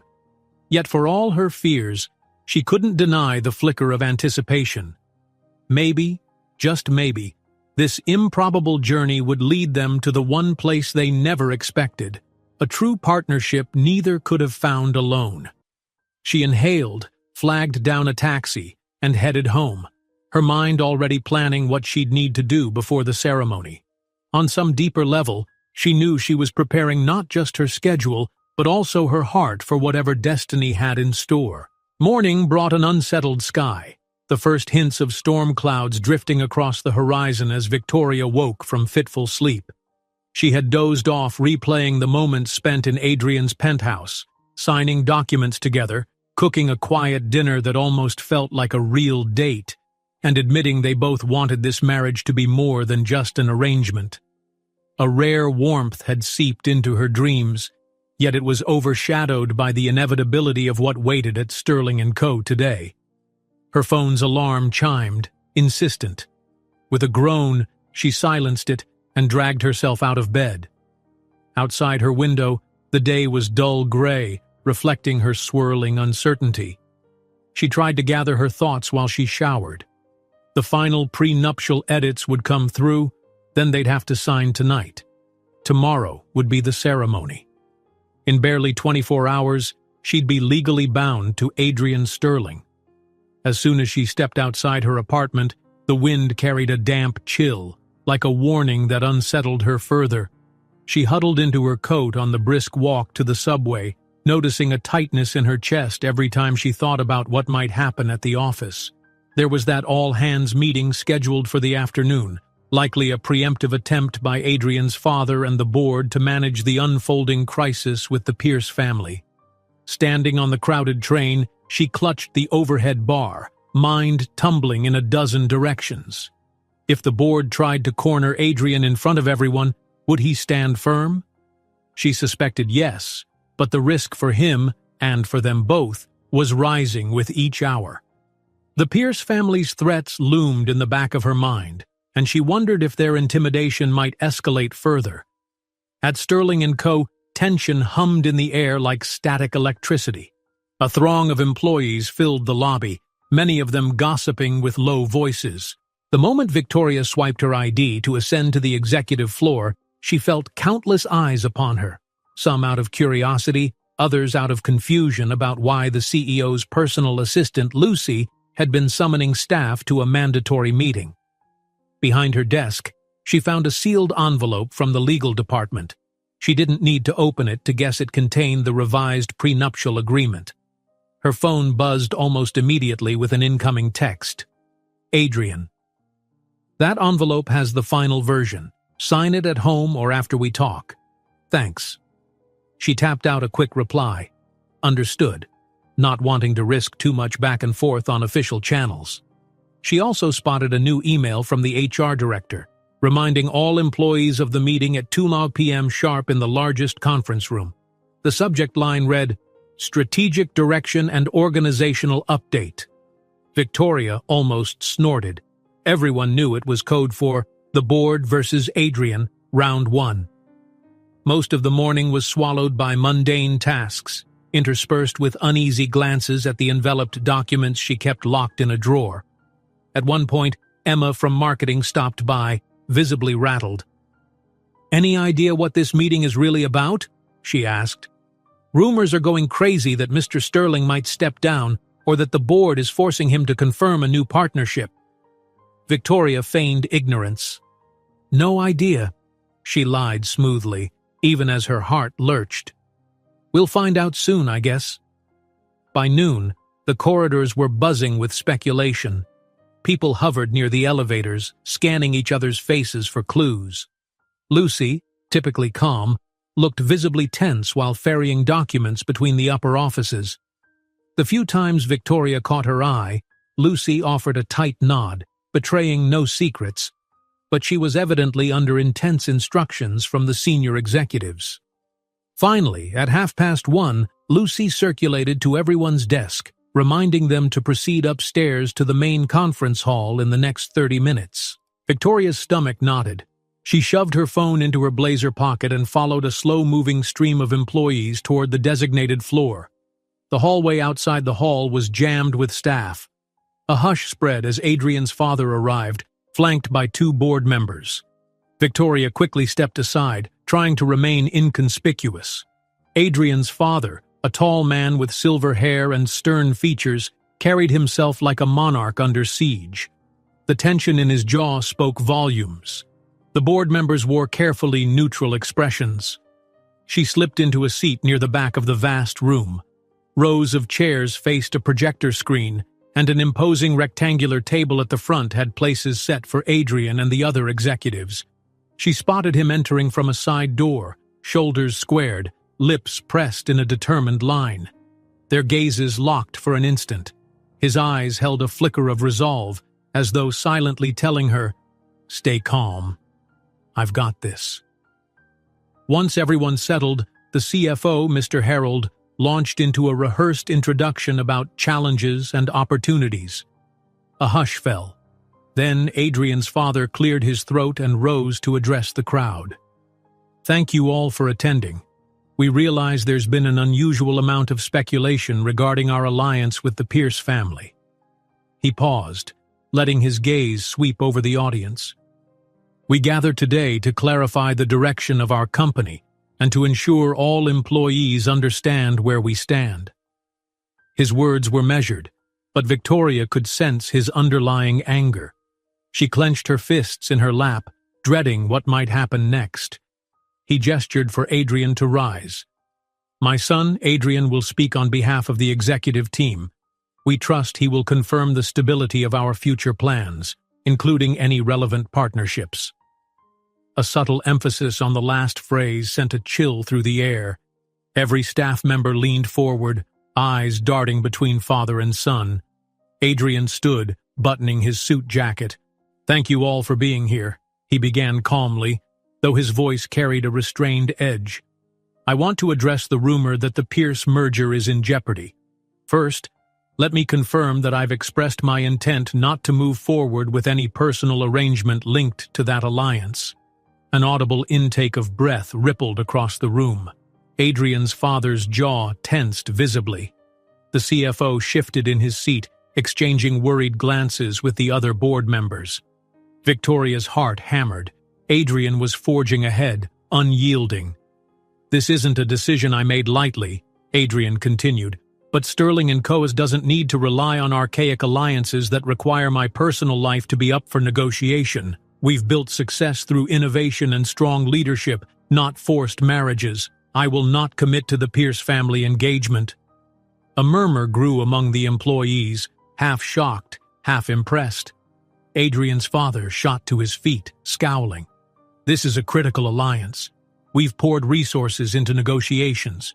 You're jeopardizing the entire future of Sterling & Co. with this cavalier stance." Adrian's expression remained firm. "You assume the future of our company must hinge on an outdated contract that merges bloodlines instead of business strategies? I don't, and I believe many here share my vision." Now the board members stirred, exchanging urgent whispers. One, a stout man named Klein, cleared his throat. "Adrian, what about the concerns that the Pierces may retaliate or withdraw their investments in other shared ventures if you end this arrangement?" Adrian's shoulders squared. "They may choose to do so, but we have diversified holdings. Our fate doesn't rest on a single partnership. And if the Pierces threaten sabotage, that reflects on them, not us. Sterling & Cobours will not be bullied." Victoria watched as Adrian's father seethed, clearly thrown off by his son's unwavering resolve. A wave of hushed conversation rippled through the employees. In the back row, Victoria felt her heart surge with pride, and more than a little fear. Mr. Sterling Sr. slammed a hand on the table. "You talk about not being bullied, but you're ignoring your duty. Our family's name, this company's legacy, relies on forging strong ties. The Pierce engagement was a chance to unify two financial dynasties." Adrian didn't back down. "At the cost of my autonomy. At the cost of turning my personal life into a transaction. That's not how I intend to lead." He turned, addressing the entire room. "To everyone here, I realize rumors have circulated. I apologize for any uncertainty this may have caused. But let me be clear. Our success at Sterling & Coars will continue, and we'll do it through ethical, modern negotiations, not forced personal entanglements. I'm confident we have the talent and resources to thrive without that arrangement. A hush fell. The tension in the air felt taut as a wire. Then a few quiet claps began from some of the mid-level managers who respected Adrian's forward-thinking approach. It spread quickly, evolving into a smattering of applause. The CFO shot the clappers a stern glance, but they didn't stop. If anything, the applause grew more assertive, like a wave of support from those who believed in Adrian's new vision. Adrian's father surveyed the scene, his mouth pressed in a thin line. Reluctantly, he resumed his seat.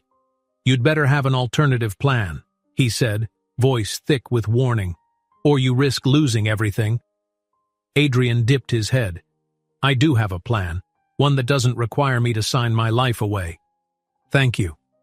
With that, he motioned to the CFO to continue with the organizational update. The tension didn't dissipate, but the meeting had effectively answered the swirling rumors. The Pierce arrangement was off, and the new question was, would Adrian remain at the helm, or would the board attempt to dethrone him? The CFO launched into slides about quarterly earnings, new expansions. It felt almost absurd to shift from such personal turmoil back into net growth charts. But corporate life had its bizarre norms. Victoria struggled to focus, her heart pounding from adrenaline. When the meeting ended, employees poured out, a buzz with the dramatic reveal. Many seemed impressed by Adrian's stand, though pockets of old guard loyalists to his father wore expressions of worry or disapproval. As the crowd thinned, Victoria lingered near the door, wanting to catch Adrian's eye. He was still at the front, talking with board members. His father hovered close, lips set in a grim line. After another tense exchange, Adrian turned away from them, glancing about. He caught Victoria's gaze. For an instant, time paused. She could almost hear what he was trying to convey wordlessly. "It's done. I've made my choice known. The next step is ours." She dipped her head in subtle acknowledgement, then slipped into the hallway. Emma intercepted her, eyes wide. "Did you see that? My God, he basically told his dad to stuff the Pierce deal. This is major. Do you think the board will fight him on it?" Victoria forced a casual shrug. "Hard to say, but Adrian seems pretty determined." Emma shook her head in amazement. "Wow, Sterling & Co. is never going to be the same. That took guts. Let's hope it all pans out." With that, she wandered off, still marveling at the day's bombshell. Victoria breathed out, aware her entire body was tense. In less than 24 hours, she and Adrian would sign the prenuptial, and less than a day after that, they'd exchange vows. Once word got out that Adrian was married, truly married, without the Pierce family's involvement, some of this speculation might cool, or perhaps it would explode. She couldn't predict. Either way, she trusted Adrian's conviction, and she felt a swell of admiration for his courageous stand in front of the entire company. He had refused to be a pawn in his father's legacy. Now, she had to brace for the fallout. Reaching her desk, she found a text waiting. "Adrian, thank you for your silent support. Let's meet tonight to sign the prenup. My penthouse, 7 p.m.? Her heart fluttered. She typed back a simple, "Yes, I'll be there." Then she closed her eyes for a moment, letting the magnitude wash over her. Tomorrow, they would marry, forging a path that might threaten his father's wrath, the Pierce family's vengeance, and the board's skepticism. But together, they stood a chance of pushing through. In the silence of her thoughts, she felt a faint flicker of optimism. Adrian had chosen to follow his own path, and perhaps against all odds, he had chosen her to walk it with him. Now, she needed to be strong enough to keep pace. The day wasn't over yet, and countless tasks still awaited. She squared her shoulders, forcing herself to focus. One day more. Then everything would change. Even the office air seemed charged with static by the time Victoria made it through the rest of the workday. Her chest felt tight with the knowledge of what lay ahead that evening, and the day after. There were phone calls to answer, emails to sort, deadlines that suddenly seemed trivial in comparison to the secret vow she was on the brink of making. Each time she glanced at the clock on her monitor, she felt the seconds tick by in slow motion, yet the end of the day approached with dizzying speed. Shortly before 5, a discreet knock sounded on her cubicle wall. She turned to see Lucy, composed as always, though a sheen of worry lined her eyes. "Victoria," Lucy said softly, keeping her voice low so as not to be overheard. "I don't mean to pry, but I've never seen Mr. Sterling's father so unsettled. And well, I notice you've been summoned to the penthouse a lot lately." She paused, weighing her words. "Is everything all right?" Victoria managed a smile, careful not to reveal too much. "Yes, Lucy, everything's fine.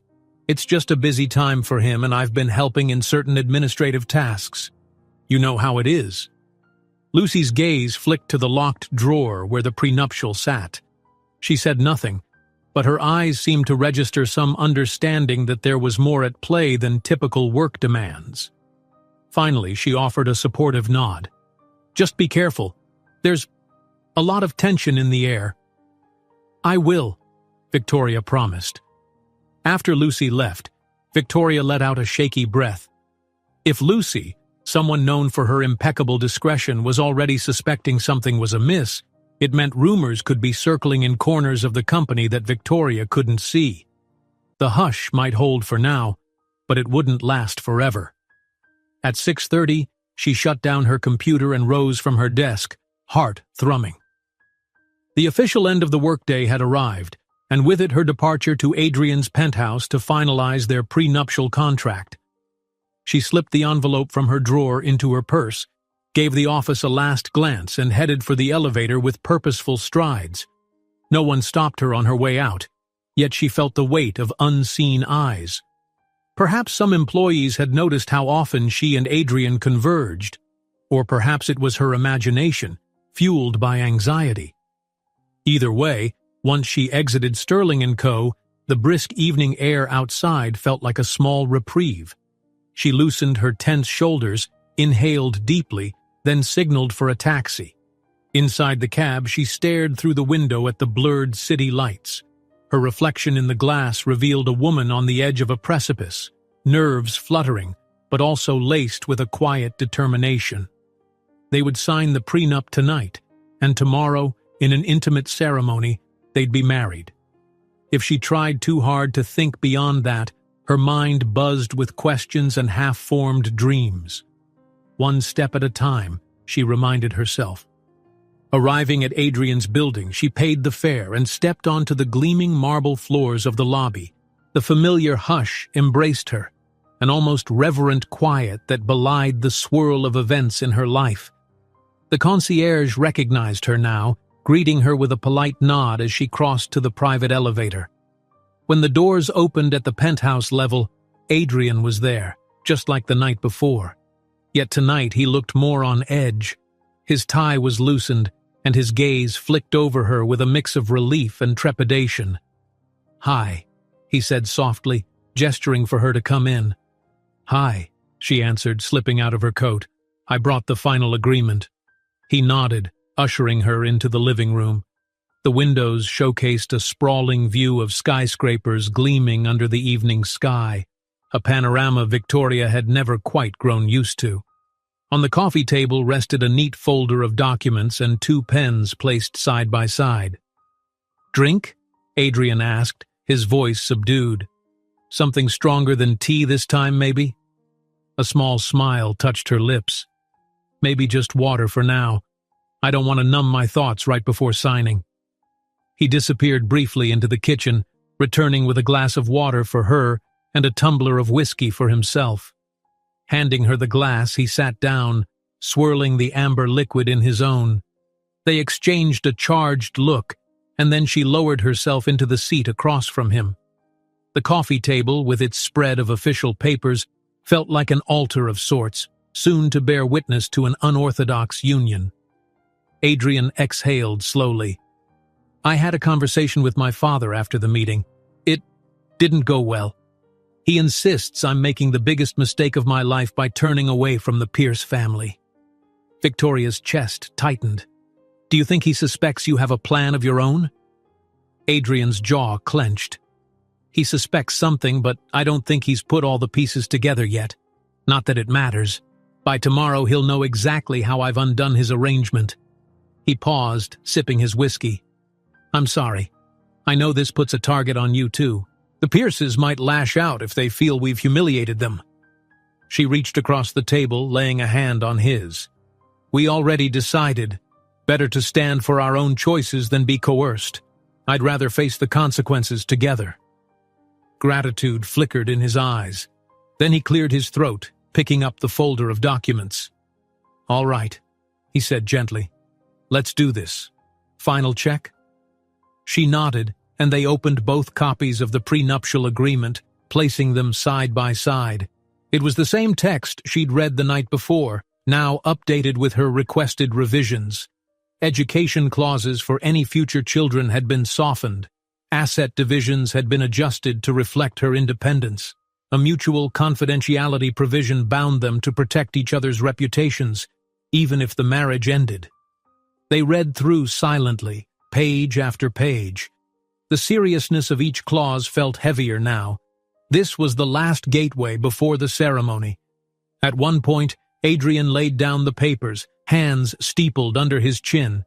We don't have to do this, you know, he whispered. If you're having second thoughts, I'll figure something else out. She hesitated, hearing the sincerity in his tone. He was giving her an out, even at this 11th hour. But she thought back to how boldly he had faced his father in front of the entire company, how he'd refused to be shackled to a loveless arrangement. Her gaze took in the man who was risking his entire inheritance, and possibly his leadership, for the sake of a life he wanted to choose himself. And in turn, she realized she had grown more certain each day that she wanted to stand at his side. I'm not backing out, she said with quiet conviction. I'm ready to sign. Relief washed over his features. He flipped to the final page, withdrew a pen, and handed it to her. Then let's make it official. With a steady hand, surprising even herself, Victoria took the pen and signed her name on the designated line. The ink glided across the page, sealing her into a contract that was both businesslike and deeply personal. Adrian followed suit, scrawling his signature, then offering a resolute nod as he set the pen aside. For a moment, neither of them spoke, staring at the fresh ink that bound them to each other's futures. It was done.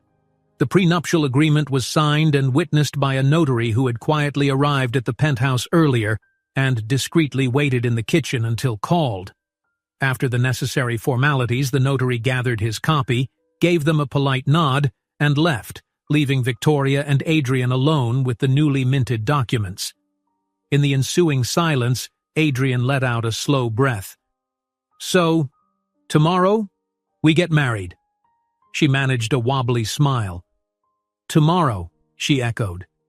Some part of her expected the world outside to shift dramatically, for thunderstorms to rage or the ground to quake in symbolic resonance.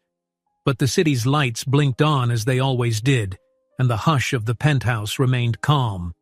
Perhaps the real storm was the one inside them, equal parts nerves and relief. Adrian stood, offering her his hand. I ordered dinner. Nothing fancy, but I figured we could share one more meal before tomorrow. Think of it as our last evening before we become husband and wife. Her heart fluttered at the phrase, husband and wife. I'd like that, she said, slipping her hand into his. They walked to the dining area, where a modest spread of Thai takeout waited, a far cry from the usual gourmet fare one might expect in such a luxurious setting. But the normalcy of it felt comforting. They dished out noodles and curry, the fragrant steam curling around them. Conversation flowed in a mellow rhythm, touching on small hopes for the future, quiet jokes about corporate culture, the shared knowledge that their lives were about to undergo a profound shift. When dinner was finished, Victoria helped clear away the cartons. Adrian lingered by the window, gazing out at the luminous skyline. She joined him, leaning her shoulder against his, absorbing the warmth of his presence. "Are we crazy?" she asked softly. "Signing a prenuptial one night, exchanging vows the next?" A rueful smile curved his lips. "Perhaps, but it's a craziness I've never felt more certain about."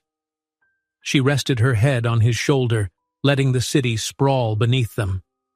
In the reflection of the glass, she saw their silhouettes side by side.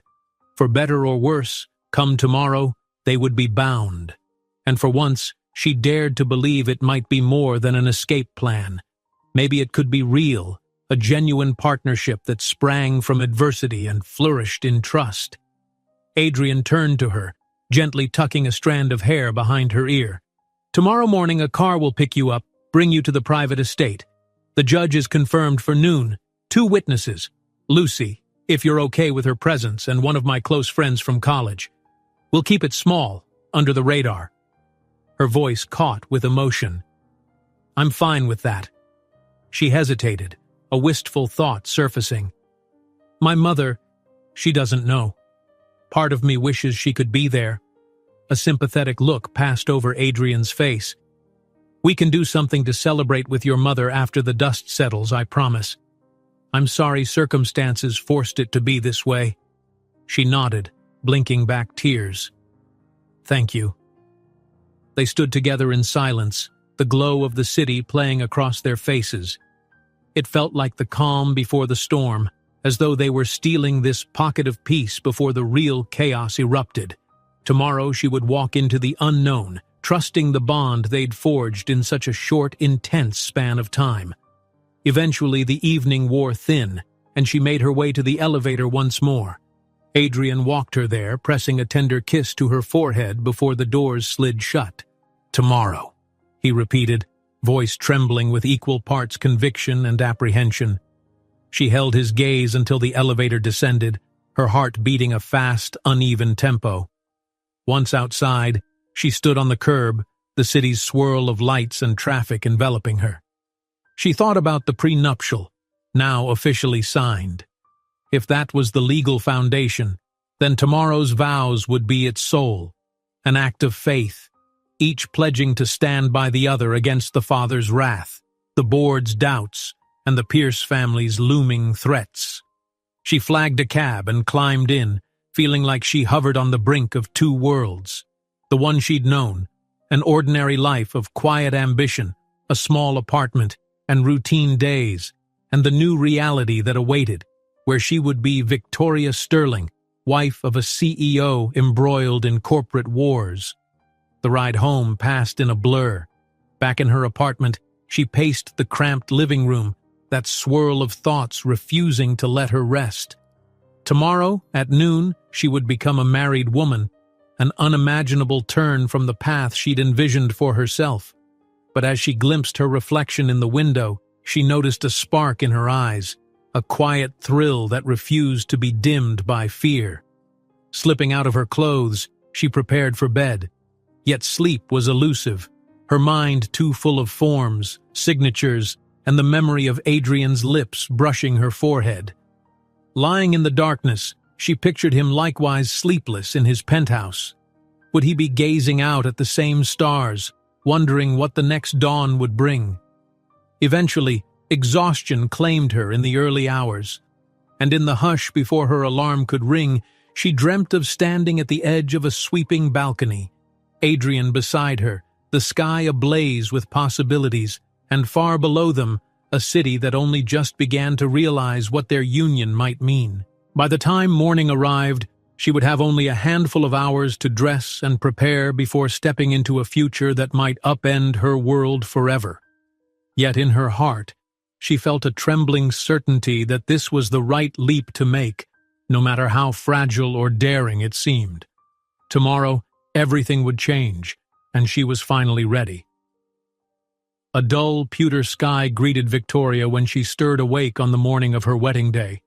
She lay motionless under the thin blanket, her heart a steady drumbeat against the hush of her tiny apartment. Outside, the early hush of the city rumbled in the distance, Garbage trucks making their rounds, a few cars on the street, people heading to work. But for her, this wasn't an ordinary day in any sense. By noon, she would be Victoria Sterling.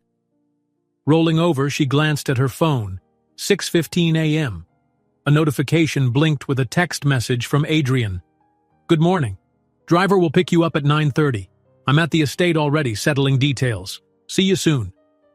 She exhaled, a tremor coursing through her. Today. They'd kept it quiet and small. Just Lucy, one of Adrian's longtime friends, and the judge who'd officiate. No elaborate decoration, no throngs of guests, no big announcements, only the skeleton of a ceremony that would carry irreversible consequences. Slipping out of bed, she rifled through her closet. She'd chosen a simple dress, cream-colored, knee-length, with a discreet lace overlay around the bodice. It wasn't a grand ball gown or a piece of couture, but it felt right, graceful, understated, and hers. With trembling hands, she laid it on her bed, wondering if it was silly to be anxious about her appearance when the entire day was a swirl of far bigger concerns. Her mother still didn't know. That fact gnawed at Victoria, but a quick phone call now would set off a frenzy that might lead to a scene at the ceremony or possibly well-intentioned chaos that could hamper everything. She resolved to explain everything as soon as it was done, though a pang of guilt gripped her, imagining her mother's shock.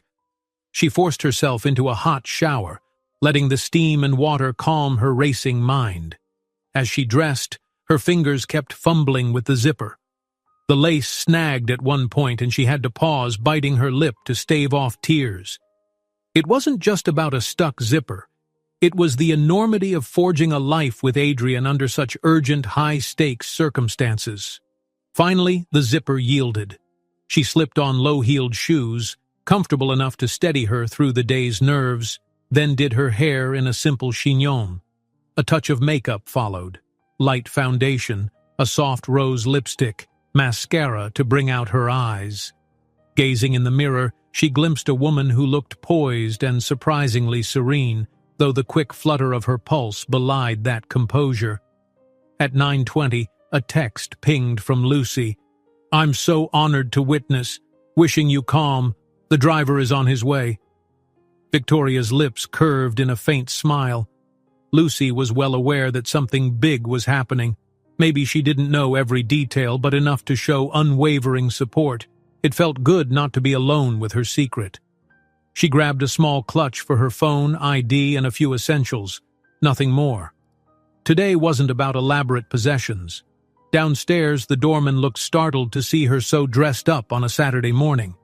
He opened his mouth, perhaps to comment, but she offered a polite smile and hurried out before questions could form. A sleek black sedan idled at the curb, the driver, a middle-aged man in a neat suit, stepping out to open the door for her. She settled into the plush back seat, her heart pounding. The driver nodded respectfully and pulled into the flow of traffic. The city receded around them as they headed away from the tall buildings and into an upscale neighborhood on the edge of town. Gradually, the streets turned quieter, lined with old trees and gated properties. By 10 o'clock, they reached a high, wrought-iron fence. The driver input a code, and the gates swung open onto a long driveway bordered by manicured hedges. An imposing estate came into view, a stately home of cream-colored stone with wide windows and an elegant fountain at the center of a circular drive. Victoria's stomach churned. This was their wedding venue, a friend's private estate that Adrian had borrowed for the day. She stepped out of the car, gripping her clutch to keep her hands from shaking. A light breeze lifted the edges of her hair, bringing the faint scent of roses from a nearby garden.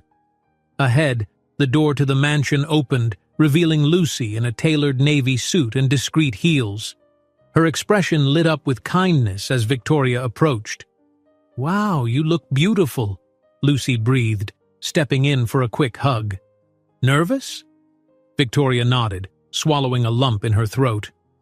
"Terrified," she admitted softly, "but also sure." "Then let's get you inside. Adrian's finishing the last details with the judge." Lucy guided her across the threshold into a grand foyer with marble floors and a sweeping staircase. Natural light streamed in through tall windows. The hush enveloped them, broken only by the distant murmurs of conversation in another room. Victoria tried to steady her breath, reminding herself that at least there were no paparazzi or uninvited watchers here. Just the quiet halls, the two witnesses, the judge, and Adrian. Down the corridor she spotted Adrian's friend, a man named Jason, tall and lean, wearing a crisp suit. He offered a friendly nod, tipping an invisible hat. "You must be Victoria. Adrian's told me how grateful he is that you're doing this with him." Heat pooled in her cheeks. She managed a polite smile. "Thank you for being here. I know it's not a typical wedding." Jason shrugged. "Better than any stuffy society ceremony if you ask me. No nonsense, just two people making a stand." She exhaled, touched by his easy acceptance. Lucy gave her arm a gentle squeeze, then nodded toward the double doors at the end of the hallway. "They're in there." With a final brace of her shoulders, Victoria walked forward. She pushed open one of the doors, stepping into what appeared to be a small parlor, a cozy, sunlit room with a fireplace and an antique rug. Adrian was there, by the mantel, talking quietly with a distinguished older man in a black suit. The judge, no doubt.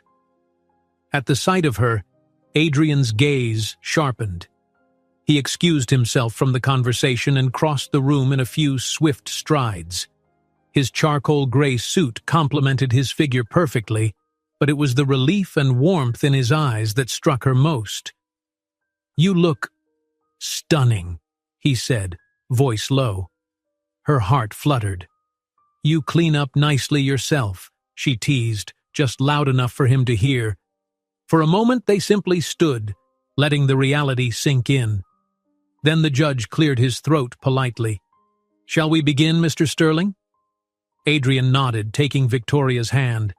"Yes, let's do this." They gathered in the center of the parlor. Lucy and Jason stepped up as witnesses, standing on opposite sides. The judge introduced himself as Judge Graham, swiftly confirming that he'd reviewed the necessary documents: marriage license, identification, prenuptial proof. His tone was pleasant, yet he wore a small frown that suggested curiosity at the haste. Still, he asked no questions about the personal circumstances. Perhaps Adrian had paid handsomely for that discretion. Outside, a gust of wind rattled the windows. The judge opened a slim folder, cleared his throat, and began the formalities. "We are gathered here today, in this private and intimate setting, to witness the union of Adrian Jonathan Sterling and Victoria Ann Carter. As per the paperwork filed with the city, all necessary prerequisites have been met. Now, if both parties are ready, we can proceed with the exchange of vows." Victoria's heart clutched. "Ready?" She shot Adrian a sideways glance, seeing the same intensity mirrored in his gaze. He squeezed her hand, a silent affirmation that they would not back down. Judge Graham turned to Adrian first. "Adrian, do you have words you wish to speak?" Adrian paused, throat working. He'd told Victoria he wasn't sure if they'd do personal vows or just keep it minimal, but now he cleared his throat, expression quiet and resolute. "Victoria, I never expected to find someone who would stand with me against the legacy I've been bound to since birth. You showed me that I'm more than a last name or a position. By marrying you, I'm choosing a life where I'm free to love and protect who I want, who I choose. I promise to be honest with you, to respect your independence and your dreams, and to stand by you through every challenge that comes our way. And there will be challenges, but I believe we can face them together." Her eyes stung with tears she couldn't entirely hold back. The vulnerability in his words wrapped around her heart. She pressed her lips together, inhaling sharply to regain composure. Judge Graham nodded, then turned to Victoria. "And you, Victoria? Would you like to share your pledge?" A tremor ran through her, but she lifted her chin. "Adrian," she began, voice shaky but genuine, We both know this union didn't start in the usual way. We came together because of outside forces trying to dictate our lives. But in the chaos, I found a partner who listens, who cares, who wants to break free of constraints just as I do. I promise to face the future with you, to support you in leading this company with integrity, and to protect what we build, together, against any who'd tear it down. I don't know where this road leads, but I trust we'll walk it side by side. Lucy sniffled, dabbing her eyes discreetly with a tissue. Jason crossed his arms, nodding in approval. The judge offered a mild smile. Well said. Now, if you have rings... Victoria tensed slightly. They hadn't spoken much about rings given the rush, but Adrian quietly withdrew a small velvet box from his pocket. Inside lay 2 simple platinum bands. Her breath caught. She realized he'd arranged for them in secret. Taking hers, Adrian slid it onto her finger. The metal felt cool, but the moment was warm with promise. She did the same for him, her fingers trembling with the significance of it all. The rings glinted under the soft light, as though sealing the vow in physical form. Judge Graham's voice was steady and formal. By the power vested in me by the state, and in the presence of these witnesses, I now pronounce you husband and wife. You may seal your union with a kiss. Adrian's gaze locked onto hers. He cupped her cheek with a touch that trembled at the edges. Slowly, his head dipped, and she rose on her toes to meet him. Their lips met in a gentle press, the hush of the room enveloping them. It was a soft, almost tentative kiss, carrying the weight of 1,000,000 unspoken hopes and the swirl of uncertain tomorrows. When they broke apart, Lucy and Jason clapped, a quiet applause that resonated in the space. A swirl of relief and disbelief tore through Victoria. They had done it. No dramatic interruption, no last-minute sabotage. It was official. She was now Mrs. Sterling. Adrian turned, clasping her hand. "Thank you, Judge Graham," he said. "And to both of you," he nodded at Lucy and Jason. "Thank you for witnessing this. It means the world to us." The judge confirmed the paperwork, took the signed certificate, and offered them formal congratulations before taking his leave. Lucy hugged Victoria, whispering a teary, "I'm so happy for you." Jason shook Adrian's hand, then clapped him on the back in genuine camaraderie. Within minutes, the others gave them space, drifting into an adjoining room for refreshments. Suddenly, Victoria and Adrian found themselves alone in that sunlit parlor, the hush returning. She glanced at the ring on her finger, hardly believing this was real. He touched the small band, eyes brimming with emotion. "We did it," he murmured. "You're my wife." She let out a shaky laugh. "I am. And you're my husband." They lingered in the quiet, absorbing the enormity of that statement. Outside the window, the wind rustled through a copse of trees. In the distance, clouds gathered, but the property stood calm, an oasis from the chaos of the city. For now, the father's fury, the board's demands, and the Pierce family's threats were momentarily held at bay by their united front. Victoria reached up to cradle Adrian's face, feeling her chest swell with emotion she couldn't quite name, relief, affection, and a trembling sense that she'd just done something wildly significant. "Whatever happens from here, we're in this together." He bent his forehead to hers, eyes closed. "We are," he whispered, a promise that matched the ring on her hand. The day was not yet over. Soon the world would discover that Adrian Sterling had broken from the Pierce arrangement by secretly marrying someone else. They both knew the storm would come, but they also knew that in this moment, they had chosen each other, forging a bond that no prenuptial or board meeting could fully define. And in that quiet, sunlit parlor, husband and wife took a final breath of peace before stepping out to face whatever the world and destiny had in store. For the first hour after the ceremony, it felt as though the world had paused in a moment of serene unreality. Victoria and Adrian strolled around the private estate's garden, hand in hand, stepping carefully on the stone pathways that wound among rose bushes and ivy-covered walls.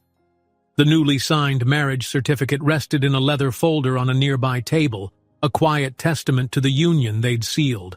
Occasionally, Lucy and Jason gave them space, wandering off under the pretense of sampling the refreshments set out in the library. Somewhere above the drifting clouds, a sliver of afternoon sun emerged, highlighting each tree leaf in subtle gold. For a moment, the hush felt protective, as though no one could intrude on them here. Adrian squeezed Victoria's hand more tightly. Even dressed in formal attire, they looked like two people who'd slipped away from all the world's demands, forging a gentle bubble of calm. But eventually, that bubble had to burst. Just after midday, Adrian's phone began to buzz almost incessantly. Calls, texts, notifications piling up. Victoria sensed the shift in his posture as he read through them, a slow tightening of his jaw. She could guess the cause. News of their sudden wedding must have leaked somewhere, or the father and board had discovered the truth. The meltdown had arrived. "It's my father," Adrian said quietly, slipping the phone back into his pocket. "He's furious, demanding we return to the city at once. Apparently the Pierces have gotten wind of everything." Victoria felt her stomach clench. "What are they threatening this time?" He exhaled. "According to the messages, they're threatening to pull out of certain joint ventures. My father's worried about an emergency board vote to question my leadership. They're also stirring up rumors that we orchestrated this purely to sabotage their family. It's going to be messy." She reached out, resting a hand on his arm. The contact steadied them both. "We knew they'd react strongly. But we're married now. There's no reversing that." The quiet steel in her tone surprised even her. "They can't force you to accept an engagement you've already invalidated." He gave a crooked smile. "That's true. The arrangement is officially void." Then his expression turned serious. "We should face this head-on. Go back. Show them we're not afraid. We have to protect Sterling and Co. from whatever backlash the Pierces stir up." Victoria nodded. As unprepared as she felt for a public standoff, she understood the logic. Hiding wouldn't help. Better to confront the board and his father directly, to prove that their marriage was done by choice, not on a whim or under some manipulative scheme. Within minutes, they assembled Lucy and Jason in the estate's foyer. Lucy, her eyes still shiny with emotion at having witnessed the ceremony, approached them with a worried crease in her brow. "I just received notice that Mr. Sterling Sr. wants an urgent meeting at the company headquarters. The board's convening. Do you want me to ride with you?" Adrian exchanged a look with Victoria, who nodded. "Yes, please come, Lucy," Adrian said. "Jason, thank you for everything. We won't drag you into the board's war if you'd rather not get tangled up. But you're welcome, of course." Jason cracked a dry smile. "I'll bow out gracefully. I've got a plane to catch tonight, but keep me posted. And hey," he clapped Adrian's shoulder, "congrats, man. It takes guts to stand up to your old man like this." With a subdued goodbye, they left the quiet estate behind, climbing into a town car that Lucy had arranged. The ride back to the city was tense. No longer lost in private daydreams, they prepared themselves for the confrontation sure to unfold at Sterling and Co. Victoria stared at the ring on her finger, reminding herself that no matter what they faced, they were in this together. When they arrived at the towering skyscraper, the difference in atmosphere from the estate was jarring. Security personnel hovered near the lobby, and employees milled around with anxious expressions. The hush that usually accompanied Adrian's presence was replaced by a ripple of startled whispers. Eyes darted to Victoria, who walked close beside him, ring visible on her left hand. They rode the elevator up in silence, Lucy by their side. At the executive floor, they stepped out to find the corridor unusually crowded with board members, aides, and a furious older man waiting with arms folded. Adrian's father, Mr. Sterling Sr., cut a formidable figure in his dark suit, steel-gray hair, and eyes that blazed with wrath. "There you are," Mr. Sterling said coldly, his glare shifting from Adrian to Victoria and back again. "We need to speak, immediately." Adrian steeled himself, nodding once. "Then let's do it." He gestured to the largest conference room. "In private, please." Several board members trailed after them, a hush falling as everyone filed inside. Victoria's heart pounded, but she squared her shoulders. She was Adrian's wife now. No matter how new or precarious that role felt, she'd stand as his partner. Lucy lingered outside at Adrian's nod, understanding she should remain on call for support if needed. Inside the conference room, Mr. Sterling slammed the door, fixing his son with an incredulous stare. "How dare you? You married this employee in secret? Have you any idea what you've done to this company's future? The Pierces are outraged, pulling out of deals as we speak. Investors are spooked." Adrian's hands curled into fists at his sides, but his voice remained calm. "I married Victoria because I refused to be coerced into a union with the Pierces. You knew I never wanted that arrangement in the first place. If the Pierces threaten sabotage, that's on them. They have no right to treat me like a bargaining chip." One of the senior board members, a stern woman named Ms. Kempler, spoke up. "Adrian, if I may, we all respect your desire for personal freedom, but the company stands to lose millions. If this fiasco continues, we risk a drop in share value and potential lawsuits. We must find damage control measures immediately." Adrian inclined his head. "I understand the concerns. We'll issue a statement clarifying that Sterling & Co. is financially stable with or without the Pierce Alliance. We'll emphasize our other partnerships and expansions, and we'll hold a press conference if needed." Mr. Sterling snorted. "A statement won't fix the relationships you've destroyed. You've humiliated the Pierces publicly by eloping with some staffer." A wave of indignation flared in Victoria's chest at the dismissive term. She forced herself to speak steadily. "I'm not some staffer. I'm Adrian's wife, and I have faith that the company can pivot without relying on an outdated marriage contract." Her father-in-law's eyes narrowed. "You have no right to speak about the company's future. You're an outsider. This is a matter for the board." Adrian stepped forward, placing a protective hand on Victoria's shoulder. "She's part of my life now. Her perspective matters. If you can't accept that, perhaps you've forgotten how leadership evolves." An icy silence gripped the room. Several board members exchanged uneasy glances, caught between the old guard and the new. Finally, Ms. Kempler cleared her throat. "We won't solve this by arguing.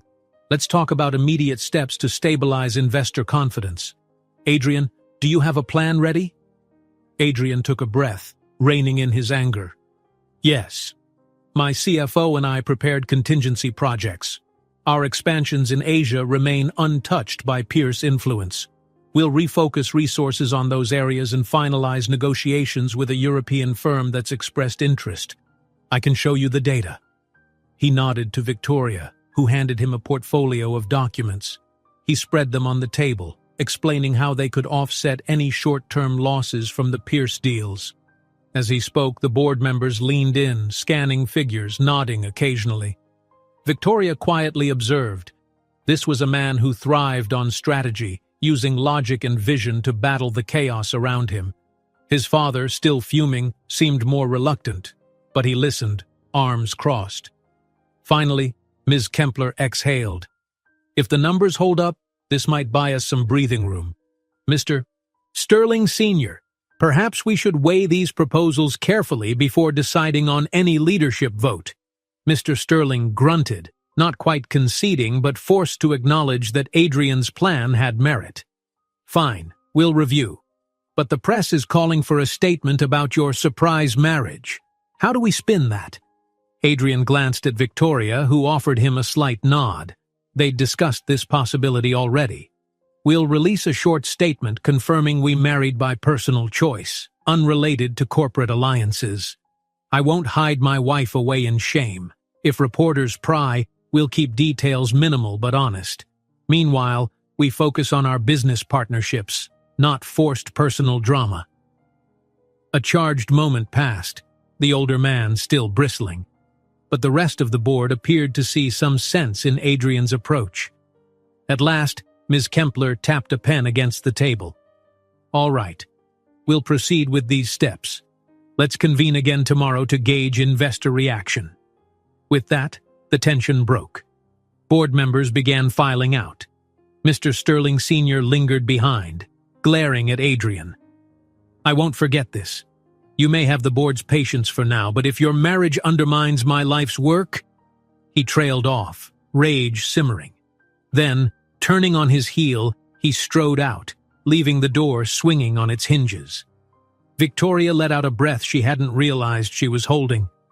Adrian reached for her hand, guiding her out into the hallway where Lucy stood waiting with anxious eyes. "Everything okay?" Lucy whispered. "We'll see," Adrian replied, running a hand over his hair. "They're not overthrowing me just yet, but we need to watch our steps carefully." Lucy offered a reassuring pat on Victoria's shoulder. "You did well, both of you. Some employees are already quite supportive, you know. They think it's brave." Victoria felt the ghost of a smile. "That's comforting to hear." Adrian guided her away from the prying stares of staff. They found a quieter corner near the windows, gazing down at the bustling city below. The sky was still gray, but the clouds had begun to shift, allowing thin rays of sunlight to break through. A symbol, perhaps, that not all was gloom. He turned to her, voice low. "Well, Mrs. Sterling, that was our first battle as husband and wife. Thank you for standing beside me." She leaned into his warmth. "We'll have more battles ahead, I'm sure, but we made it through this one." His arm circled her waist, and in that small corner, away from the swirl of watchers, they allowed a moment of closeness. The day had been exhausting, navigating familial wrath, corporate turmoil, and the avalanche of consequences that followed their hurried wedding. Yet they'd stood together, refusing to be crushed. "Let's go home," he murmured, pressing his forehead to hers. "To our home eventually, but tonight, anywhere we can breathe and be ourselves. We can celebrate in private, away from the chaos." She smiled softly, the weight on her chest easing. Yes, they had so much left to face. The father's ongoing anger, the Pierce family's vengeance, and the intricacies of a new marriage built on both necessity and a growing spark of genuine affection. But they weren't alone. "Home," she echoed, letting the word hold more meaning than just a physical address. Adrian's hand found hers, their rings glinting in the filtered light. Together, they turned from the window, stepping forward into an uncertain future. Yet step by step, vow by vow, they were forging a path neither of them could have braved alone. If you enjoyed this story, don't miss the next one. Just click on the screen.